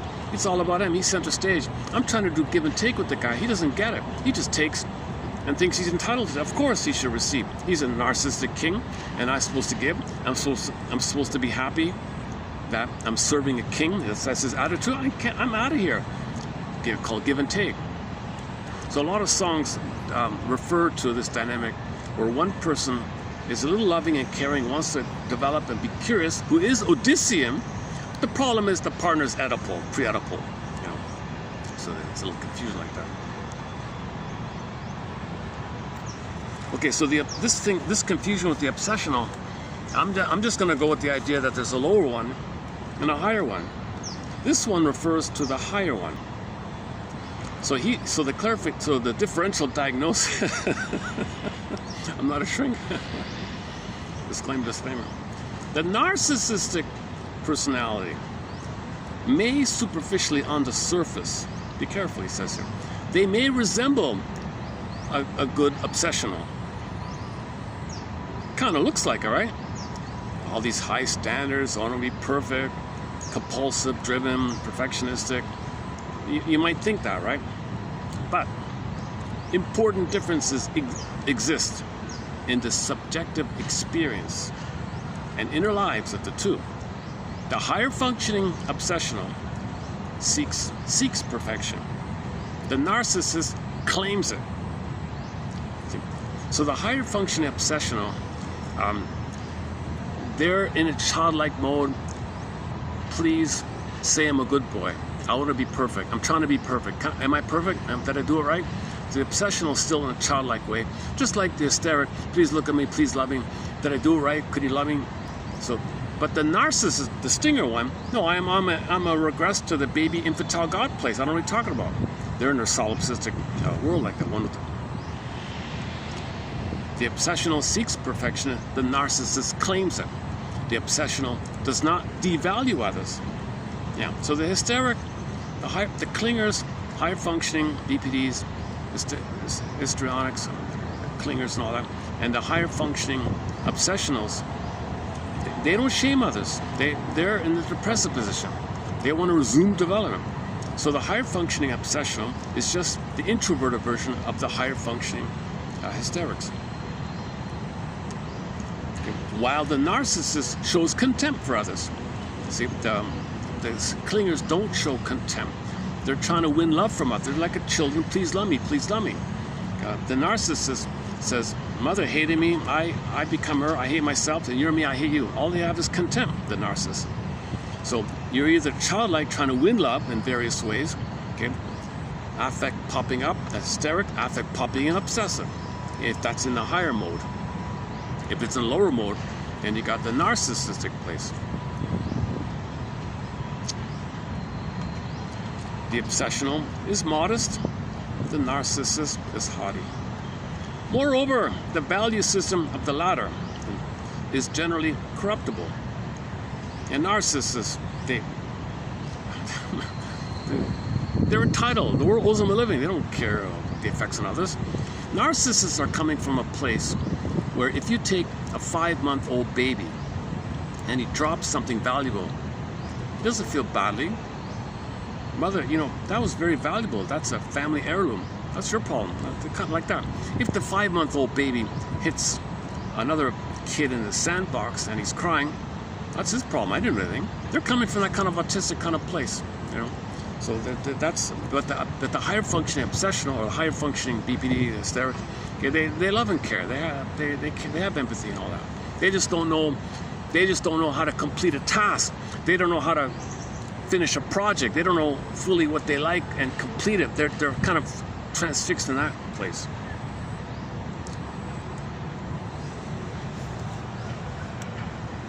Finally, although somewhat bland on the surface, the obsessional individual has beliefs and moralities there. The narcissist may show zeal or enthusiasm about issues, but there's no feeling or commitment to it. They're shallow. All right. Next one here.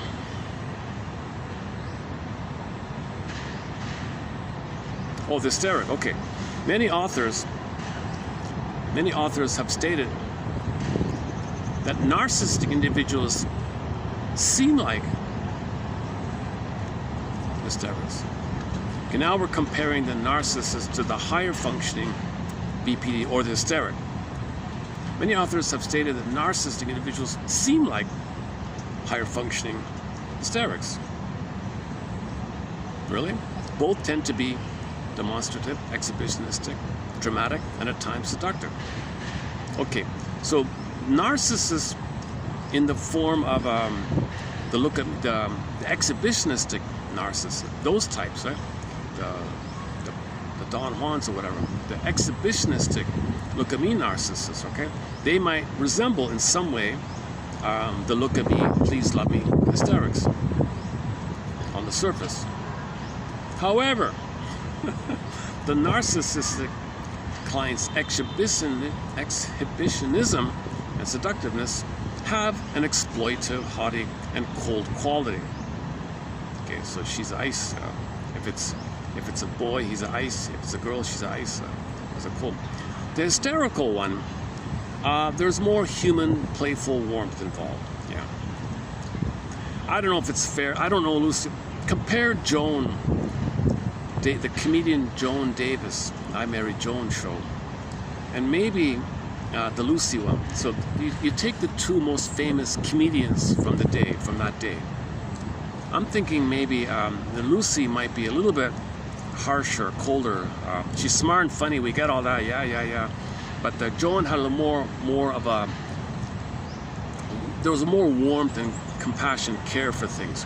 She cared for children. You can't see Lucy. You can't see Lucy doing some of the things that Joan would do, right?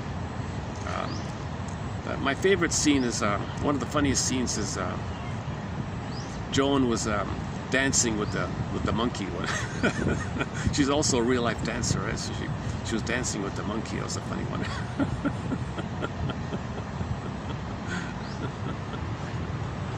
So they both do physical comedy or antics with the physicality kind of.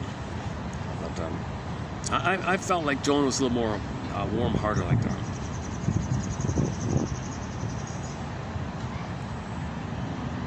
Yeah, concern, empathy, and love for others. Lucy is witty and smart and bitter and does her antics and all that. They're both excellent comedians, but I think I'd prefer to watch an episode of Joan. What was that episode called? The monkey one. I think is it copyrighted? Should I try to look it up? The episode was about, some billionaire guy hated all of his family members.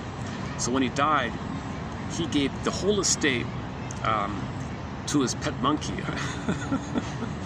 So the judge, Joan's wife, the judge, was kind of, things are on hold. What do I do here? He's trying to figure things out here. Meanwhile, all the other family members are trying to claim the inheritance. But it said specifically, no, don't give a penny to any of my relatives that are greedy. I hate them all. Give it all to my monkey. You figure it out, judge. Give it all to the monkey. So meanwhile, while this is going on, the monkey is in the care of Joan, right? Joan is big. So they're getting along with the antics like that. And they're dancing at one point, right? Long story short, the judge realized that all those relatives were planning to kill the monkey to get the money, for the loophole that they would get the money, not the monkey. So therefore, the judge decided, he took all the money, bought a massive zoo. He bought a 100-acre zoo or something, or whatever, and all the money would pay for the staff and the facilities and the caretaking of it all. And the zoo was owned by the monkey. The monkey literally owned the whole zoo, and for the rest of his life, and for his kids and all that, everything would be paid for, and he's the owner of the zoo, and they would all have to take care of it. Thinking that's what the owner would have liked, for the monkey to be happy, to have his own zoo. So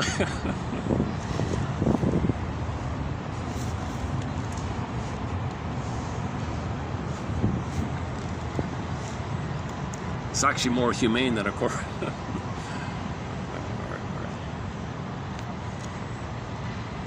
Where are we here? Are we finished with this? Oh, okay. Oh, speaking of apes, oh my God, okay, just as a side one here. So I was looking around this morning at Mr. Thompson's website, and he's got an article as a follow-up to the famous why we. So he's an evolutionary guy, evolutionary biology and all that. But so I just post this here as a question mark.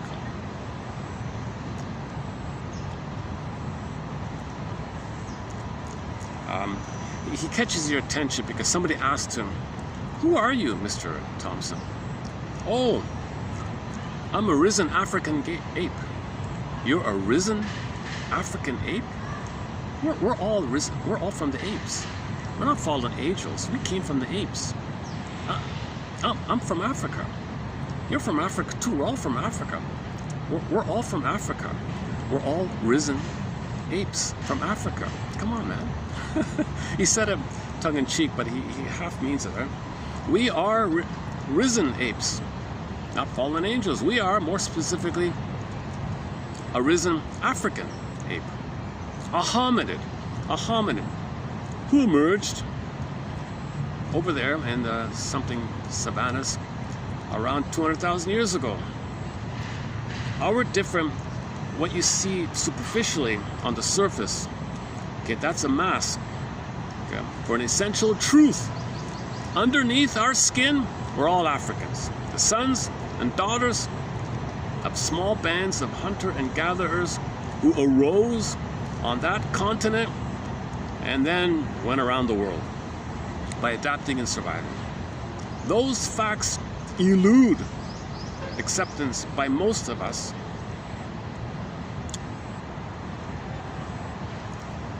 And even the beliefs we make exclude it. But if we can truly realize that all humans are truly brothers and sisters, Jane Elliott says we're all cousins, 30 to 50 times removed on average, we're all cousins, that we have one fundamental identity rather than this projection of your trauma. And see, when you're traumatized, you're projecting, you're not seeing things properly. So you gotta own your projection, look in the mirror, man in the mirror, right? And then get back to your fundamental identity. Okay, we're all just think of how much progress we can make when we realize we're a human family, Earth family. Essential truth. We're all Africans. We're all siblings. We're all descendants of a small group of hunter-gatherers who arose in Africa around 200,000 years ago and conquered the world.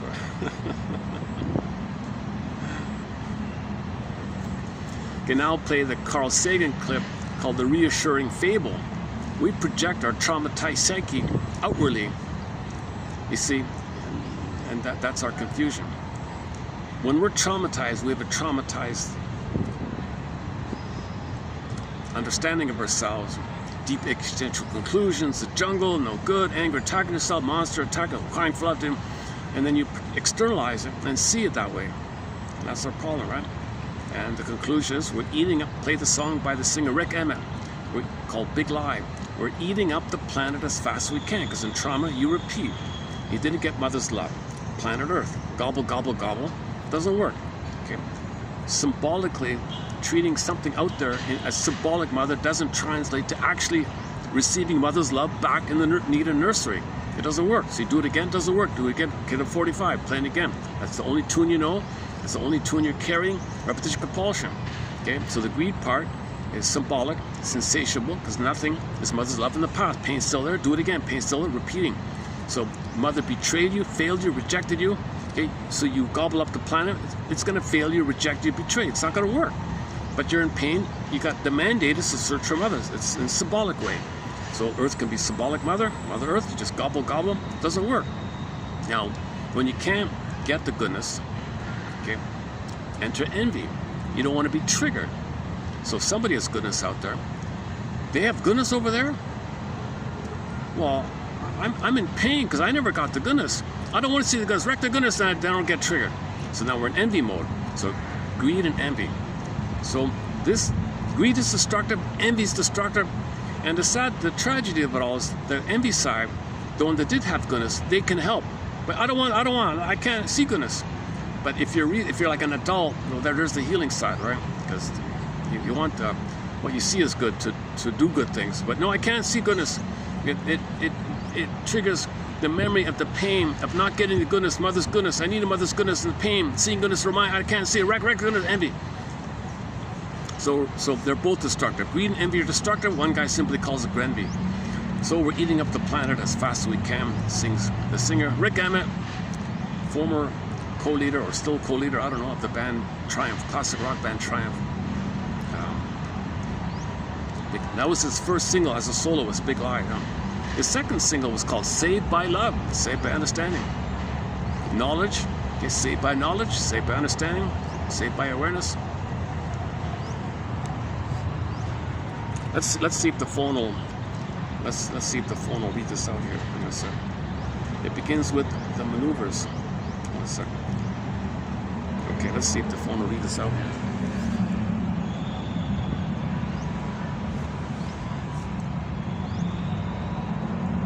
Let's just do an audio then.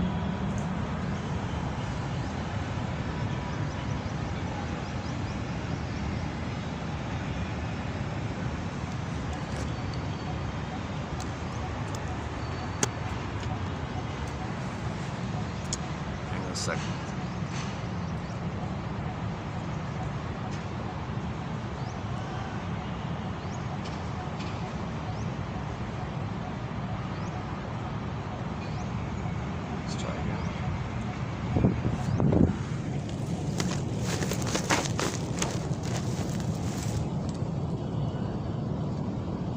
The maneuvers used to protect the grandiose self from the assaults of reality. V. Vulcan points to three such mechanisms: externalization of the conflict and restructuring of reality, the glass bubble fantasy, and the use of transitional fantasies. He notes that narcissistic individuals, particularly those in positions of power, may restructure their reality by devaluing those on whom their vulnerable self-representations have been projected. Also, they may surround themselves with admirers, extensions of the grandiose self for whom they have little empathy or concern. Vulcan finds that narcissistic individuals use the glass bubble fantasy. They live by themselves in a glorious but lonely way, enclosed by impervious but transparent protection. This fantasy is not readily disclosed but appears only in psychoanalytic treatment. He notes also the use of transitional fantasies, imaginary and rather stereotyped dramas of personal glory that narcissistic persons may habitually indulge in when faced with psychic trauma. Their manner of using these fantasies is reminiscent of a child's use of transitional objects. Such a person's mother has treated her child as special while staying unempathic and unnourishing, and that, indeed, some narcissistic individuals were born as replacement children and became living linking objects for mothers bereaved by the death of a significant person who had been regarded with ambivalence. Such a mother allegedly treats her child as special insofar as he becomes the replacement of the one lost, but she falls short of providing adequate mothering because of her ambivalence and her unresolved and chronic mourning. Johnson's descriptive profile of the alienated man also resembles that of the narcissist. Johnson reviewed the contributions of major existential thinkers in picturing the alienated man as sitting in his own private theater, at once the projectionist and the sole audience, feeling like an actor, a player, or impersonator, but never a person, with an ever-present feeling of inauthenticity and meaninglessness. Concepts of sincerity or authenticity seem absurd to such an individual. Relating to others is accompanied by such intense self-consciousness that any kind of action seems overwhelmingly synthetic.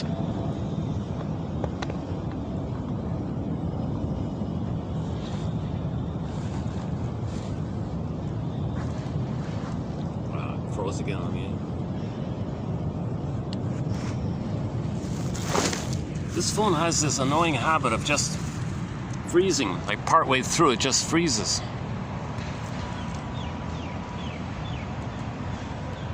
Johnson portrays the alienated man as living in caves, cocoons, containers, and bell jars, with the inevitability of this counterbalanced by the splendid private awareness of his own internal equipment. Okay, hang on. Why did it? Let's try.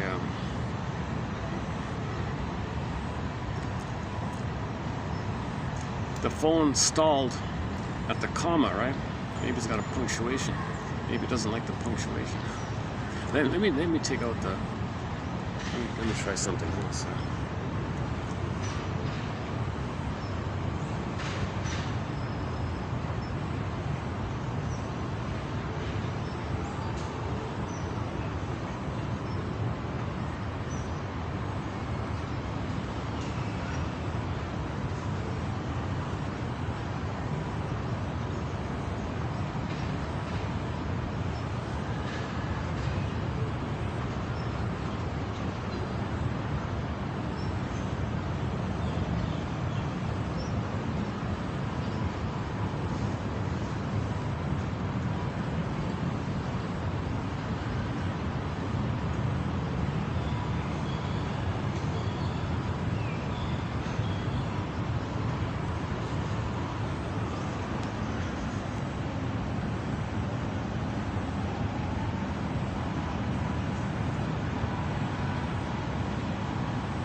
We are risen apes, not fallen angels.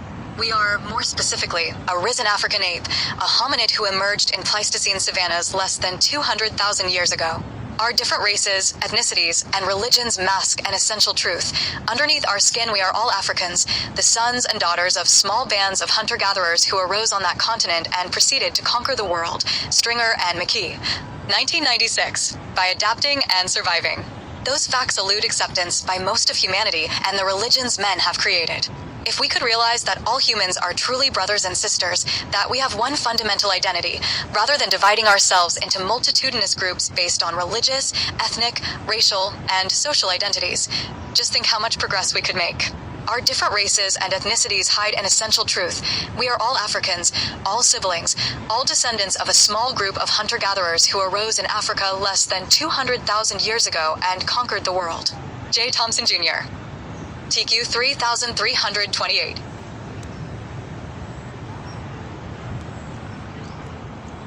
Jen Elliott says she's African who lost her tan.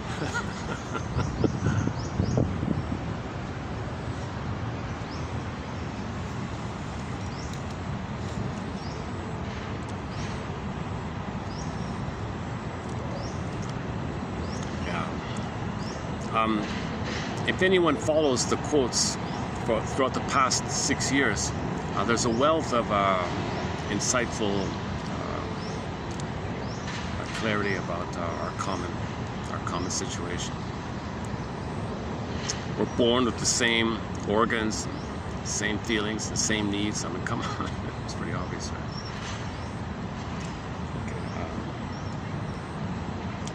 Okay, where? Hang on. Now let's. That was 3328. Okay. 37. Hang on. Okay, another one about the BPD. Okay, maybe not as. Who's this one again?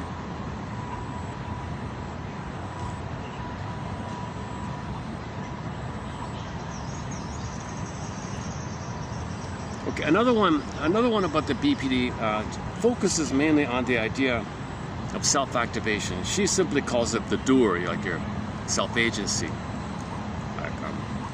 So typically BPD, I don't know what I like, or what should I do, or like they feel helpless like that. They love and care and all that. They're not cynical towards you. They don't hate you. They don't have contempt for you. They're just like little lost children like that. So this idea of like doing something, starting it, and they never had the experience of somebody guiding them about something. There's no father, right? No one no improv with them as a kid, no communicative matching with them, no feedback from others, no trial and error, experimentation. So you start something, I don't know. So the one example was the guy about, he had no father, right? He tried to do the stained glass hobby, started it, gave up. Baking bread with the bread machine, it didn't work, gave up. Was that one? I was thinking for myself personally, I have the language issue. I try to learn a second language. Oh man,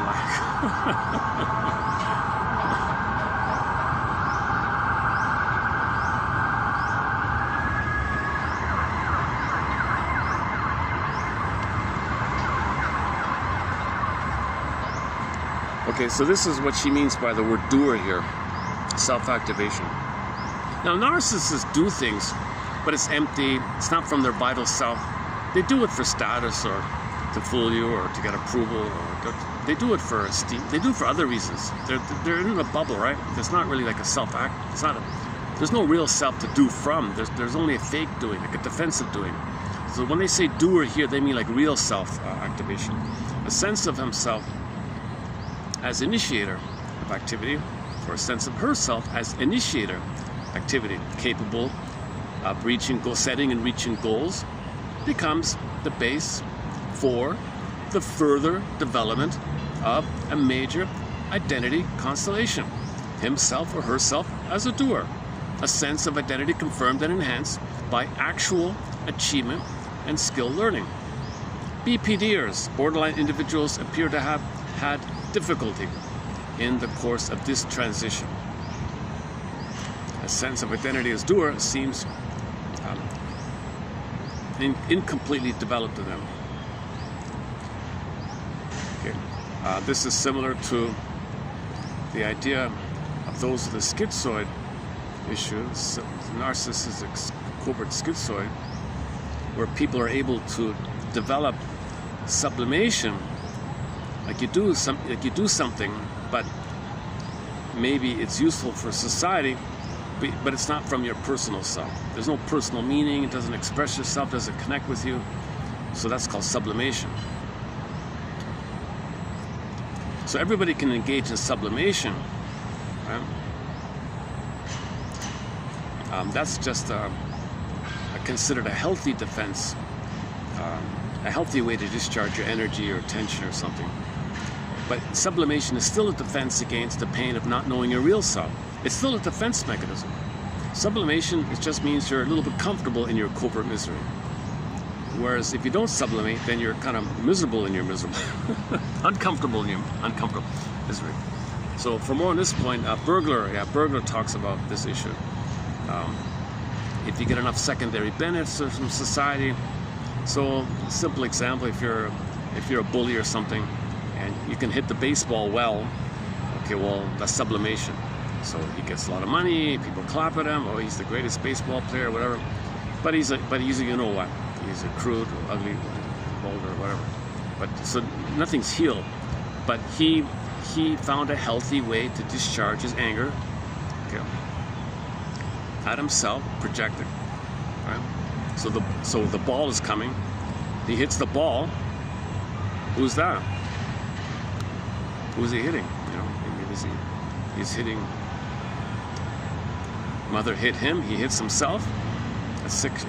But you get secondary benefits. You get all the money.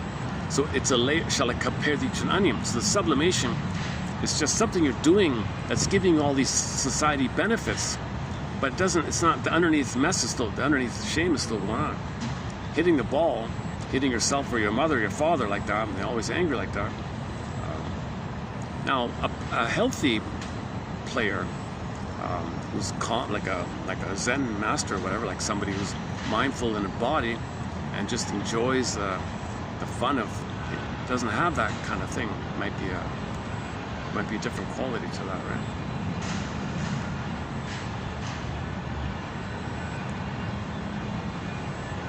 He's maybe more relaxed or something.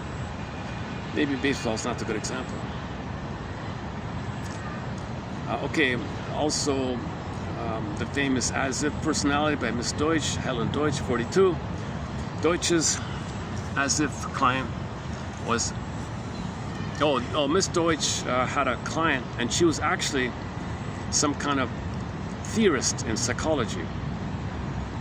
So the sublimation was in jargon, intellectualization, jargon, right? All in the head like that. But there was no personal meaning. She called him an imposter.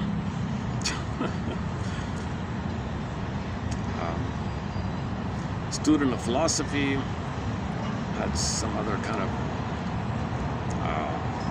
a little bit hobbies here and there, but there was no real need to be successful at it. No need to really be accomplished in it. Just dabble in it, but don't really set a goal about it or something. Is that the where are we? Is that the BPD? Schizoid and BPDs. Oh, okay, they're similar. So anybody with a schizoid core might be like this. Narcissists would be like this, and lower functioning BPDs would be like this. So everybody under 18, everybody in the stinger category, everything they're doing is defensive. If it's defensive and you sublimate, okay, then people get along in life because it's valuable for society in some manner. Plundering the planet, or you're angry, well, you can. Okay, well you can destroy the planet, and you get a quick buck. Sublimation, you're rewarded. But it's not from his true self-interest. It's just the anger and the greed and repetition, compulsion and rage of the mother. And entitled, you're still not infantile kind of play. But if somebody gives you a lot of money, it's called sublimation. People who don't have that, they're considered less, they're more miserable because they don't have the sugar or the coating of it all.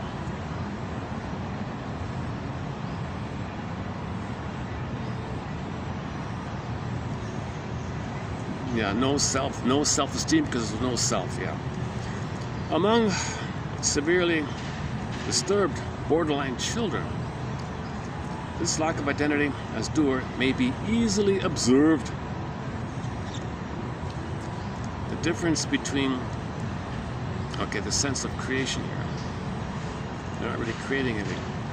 BPD okay, what about children here? BPD individuals, okay, BPD individuals, lower functioning BPD individuals, or narcissists, or schizo, or whatever, turtle narcissists, or Iagos, and bullies, whatever. Okay. There's a strong belief in fantasies of magical omnipotence. Other residues of a sense of omnipotence may be thinly disguised in their play, so in their jokes. Yeah, I don't have it here, but she listed some jokes. See, I did this thing, I make this happen. See, magic wand I do. I think this is going to happen. So New Age thinking. Yeah, I think this. Just think it. It'll come. You're going to create it. You're going to manifest it. Just think it. It'll poof. It'll appear. Magic. There's your omnipotence, right? So the whole New Age movement is just to feed this thing. Most of it. See Mel Faber's book called New Age Thinking. Melody Faber. Excellent book. Hard to find book. Never been digitized. Another benefit of this channel, we have quotes here from books that have never been digitized. Man, oh man. Burglar's Justice book has never been digitized.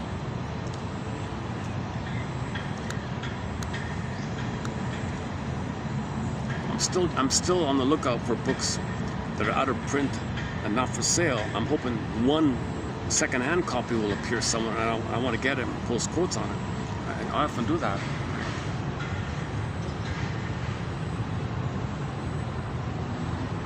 I feel like I have saved some good quotes because some quotes here come from rare books.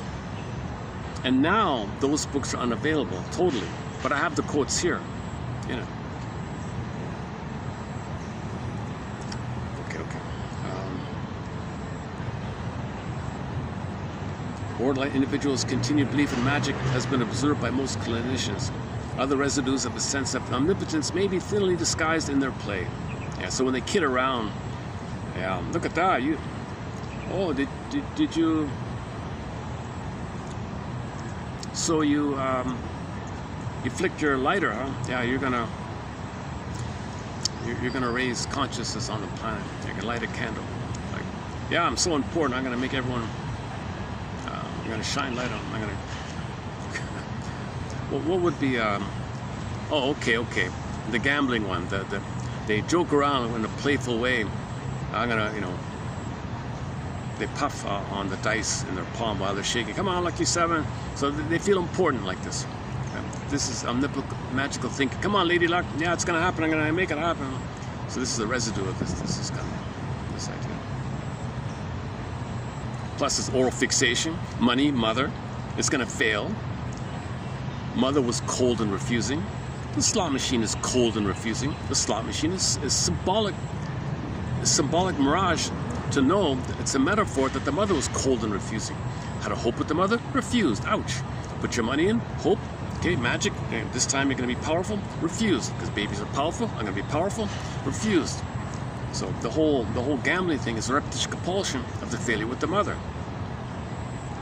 And you're meant to know this. You're doing this to know what happened in the past. You act it out, recreate it, repetition compulsion. You played your 45 again and again and again to know that's what's on the record. What's pressed, spell, bound, fixated to the trauma, bound to the trauma, destiny neurosis.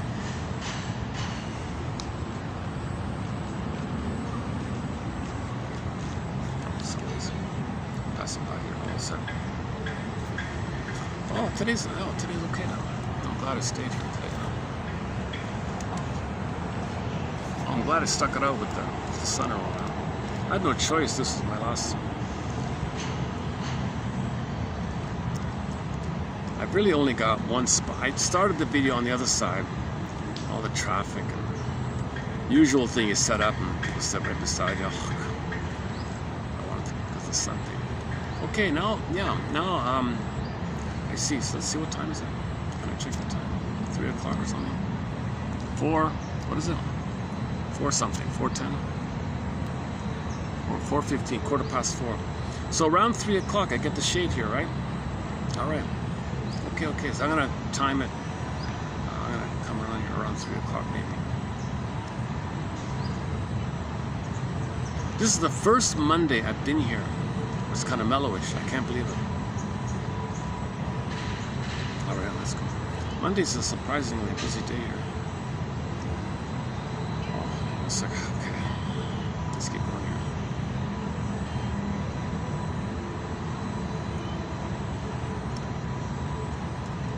here. Okay, similar to the glass bubble. Some people refer to themselves feeling like a puppet, or in the workplace they feel like a puppet, cue taking and compliant in their work activities. That means the boss is pulling the strings. So when they're working, it's not out of personal satisfaction. Their capacity to work for the approval of others, but not for the intrinsic satisfaction of objective achievement, suggests a similar underlying configuration.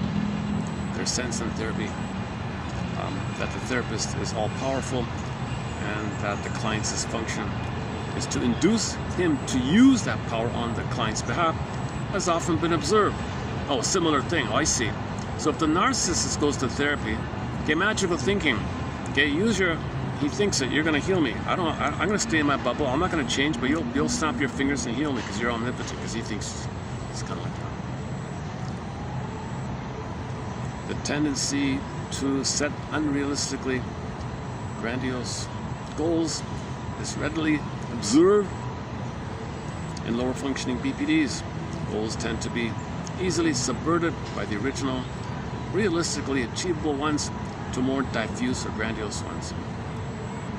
Okay, so the lower functioning BPD, maybe even the higher functioning BPD, if they start something, the higher functioning BPD, if they start something, they get confused and give up. The lower functioning BPD, if they start something small, like I'm gonna bake some buns, a batch of buns. Wait a minute. I'm gonna feed the whole neighborhood. Yeah, I'm gonna bake for the whole neighborhood. Things are more grandiose, right? Or I'm gonna go to the concert. Yeah, I'm gonna go watch the concert. But they're at the concert. Wait a minute. I'm not just watching a concert. The guy on stage, the star, he recognizes me as his soulmate. He has these special, lofty, grandiose things get poofed into wild fantasies, right? That's what it says here. From going to a concert to being recognized as soulmate by the artist. Oh my goodness. Wow. Oh, I see. So if the pop star's on stage, maybe the young girls think David Cassidy is their one. Maybe David Cassidy chose them or something.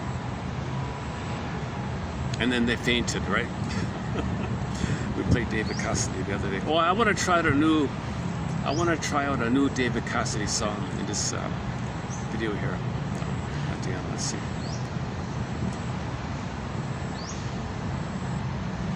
Where are we here? The achievement of a stated goal offers little satisfaction. Oh, 2:30. I only got 15 minutes. I only got 10 minutes left here. The achievement of a stated goal offers little satisfaction when the discrepancy between it and the unstated glorified image is large.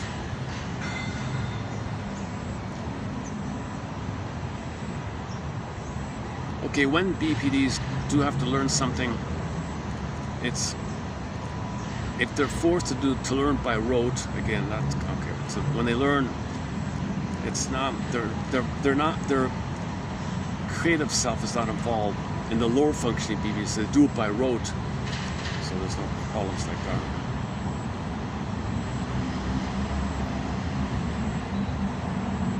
Yeah, okay, this second one's maybe a little.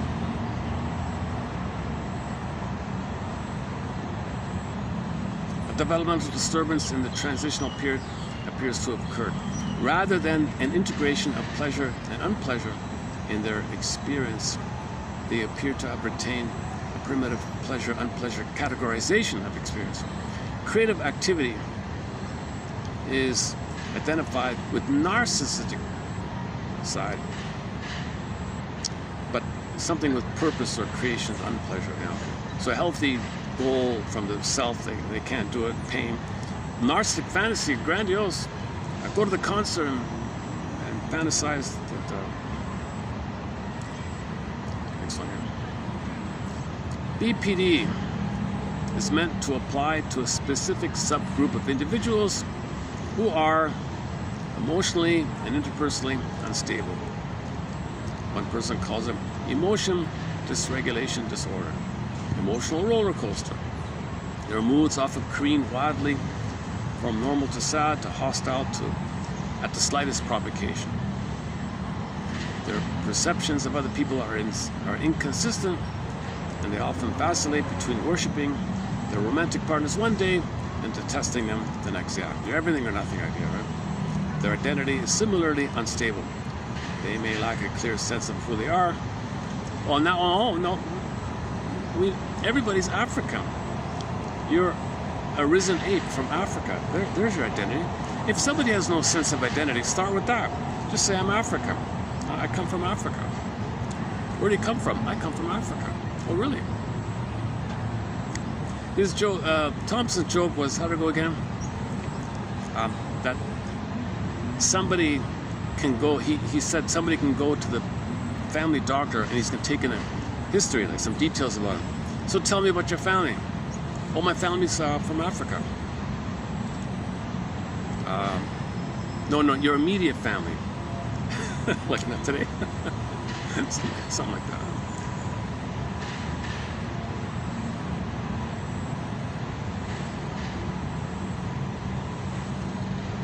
Okay, one more here. One miscellaneous. Okay, here's a good one. Okay, repetition compulsion. Repetition compulsion. That odd education-resistant phenomena that both protects and signals the existence of past traumas in which attachment has been disrupted. The attachment was broken. Repetition compulsion refers to this. And now when you're repeating it again and again and again, that's a substitute called transference. Okay? That's a substitute for real relationships. So neurotics don't have really real relationship, person to person, in the present to present, companionship. They don't do companionship love. They only do transference love. Right? The transference love is the substitute, or that's the only way they can relate. Again, repetition compulsion, that odd education-resistant phenomena that both protects and signals the existence of past traumas in which attachment has been disrupted, attachment trauma. And then this functions as a substitute for normal relationships. Paul Libby Russell, 1988, wrote that, quote, "The repetition compulsion represents the scar tissue of the injury to the capacity to feel." Unquote. The scar tissue in this case is made up of repeated failures to grieve one's losses, the price one has to pay for the absence of affective relatedness. Fear of feelings, right? The absence of an important lost relationship one never had, but needed in order to grow. A therapist and client may come to recognize these repetitions as, quote, temporary holding patterns, substitute compromise formations, which serve a kind of rear guard, holding action until some kind of genuine repair might take place. Okay, somebody says, what's psychoanalysis? Well, it's something that helps you to conceptualize the irrational and put it into rational terms. Oh, really? Make the unconscious, another way of saying, make the unconscious conscious. Okay, and this last one here. Yeah, this motif is all around the world. Quote, the triadic relationship. In the Star Trek Season 3, Episode 17, called Requiem for Methuselah, they made a specific reference to this eternal triangle. The triadic relationship of mother, father, and son. Or you can do daughter, you can mother, anyways, it says your son. The triadic relationship of mother, father, and son represents certain inescapable psychological dilemmas.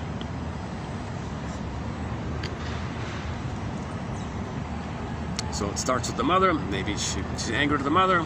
There's a dilemma. Or right off the bat, mother and the daughter have a dilemma. Mother and the son have a dilemma. Sometimes, on occasion, the father gets the message that his wife says, I don't need you. I've got my son. I've got my daughter. That's all I want. That's my parent. That's my substitute mother, my substitute transitional teddy bear. Go away. I don't need you. The father says, sacrifice. Take him. Leave me alone. Fine. Go. Okay, fine. What the poor kid. That's the typical Oedipal thing. This kind of mess is considered Oedipal story. And this Oedipal motif, okay, the mother and the father, the triangle, is, you've missed some fairy tales. It's all over the place.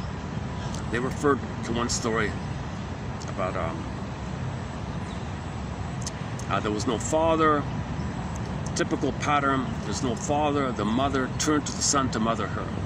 He's angry by this, and there's no father around, right? So that's a tragic thing. No angry at the father. Mother turned to the son because she had no mother, let alone a father. And in the story, it's not a road rage thing. The metaphor is not about that. He's got rage, Oedipus has rage, Laius has rage. Laius has rage at his mother. He has rage at his mother. So you got the two guys that rage at each other. It just referred to that kind of thing. So it can go either way. It's not about a physical outer thing.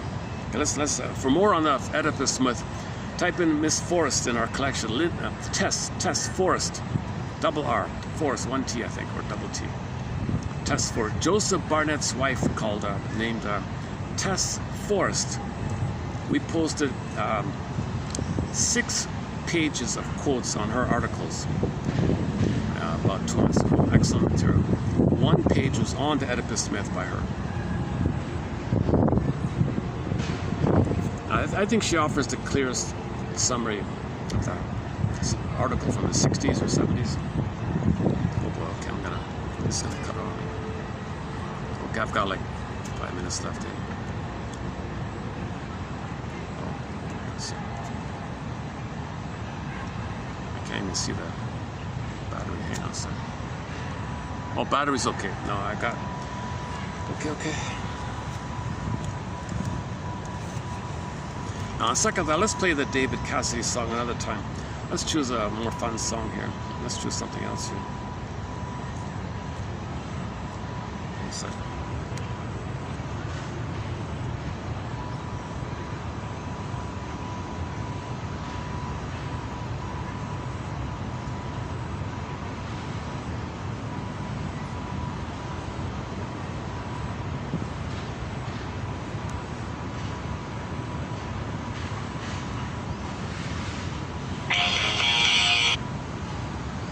Oh, that's okay. First time for everything. That's okay, right?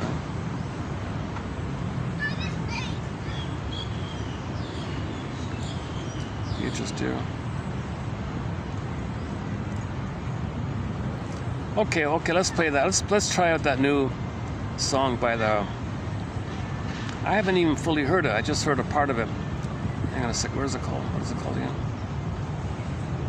Walking in the Rain. Yeah. Okay.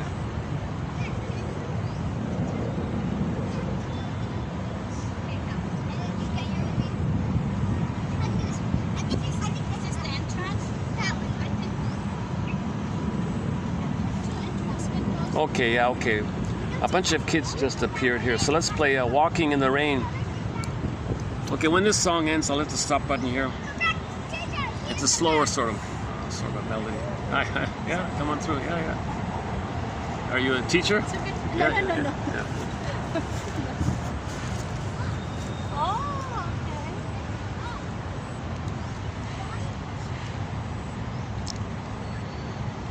okay. She looked like a teacher. All right. She said she wasn't a teacher. Where are we? Waiting. Walking in the Rain. A good time to end the video here. Okay, submitted for your approval consideration should you choose to accept it.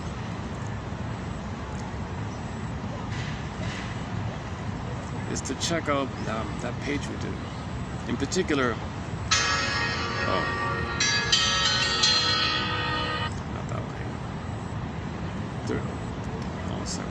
30.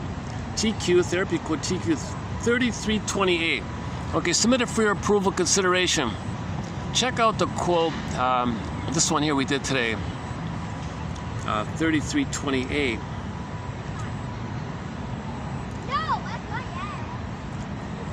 And then I don't know if you, as a bonus, type in closet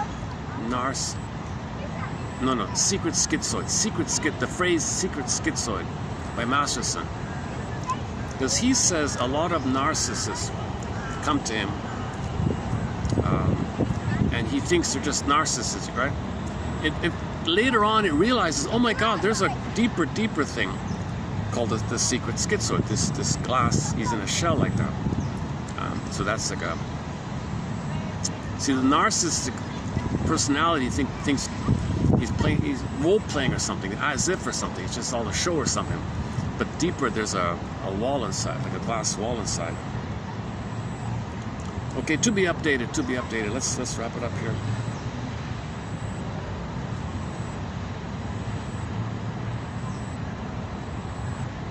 Okay, I'll just hold the phone then. All right.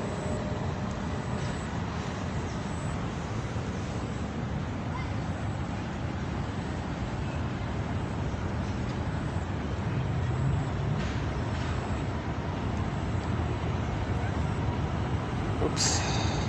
Let's try again. Take 2.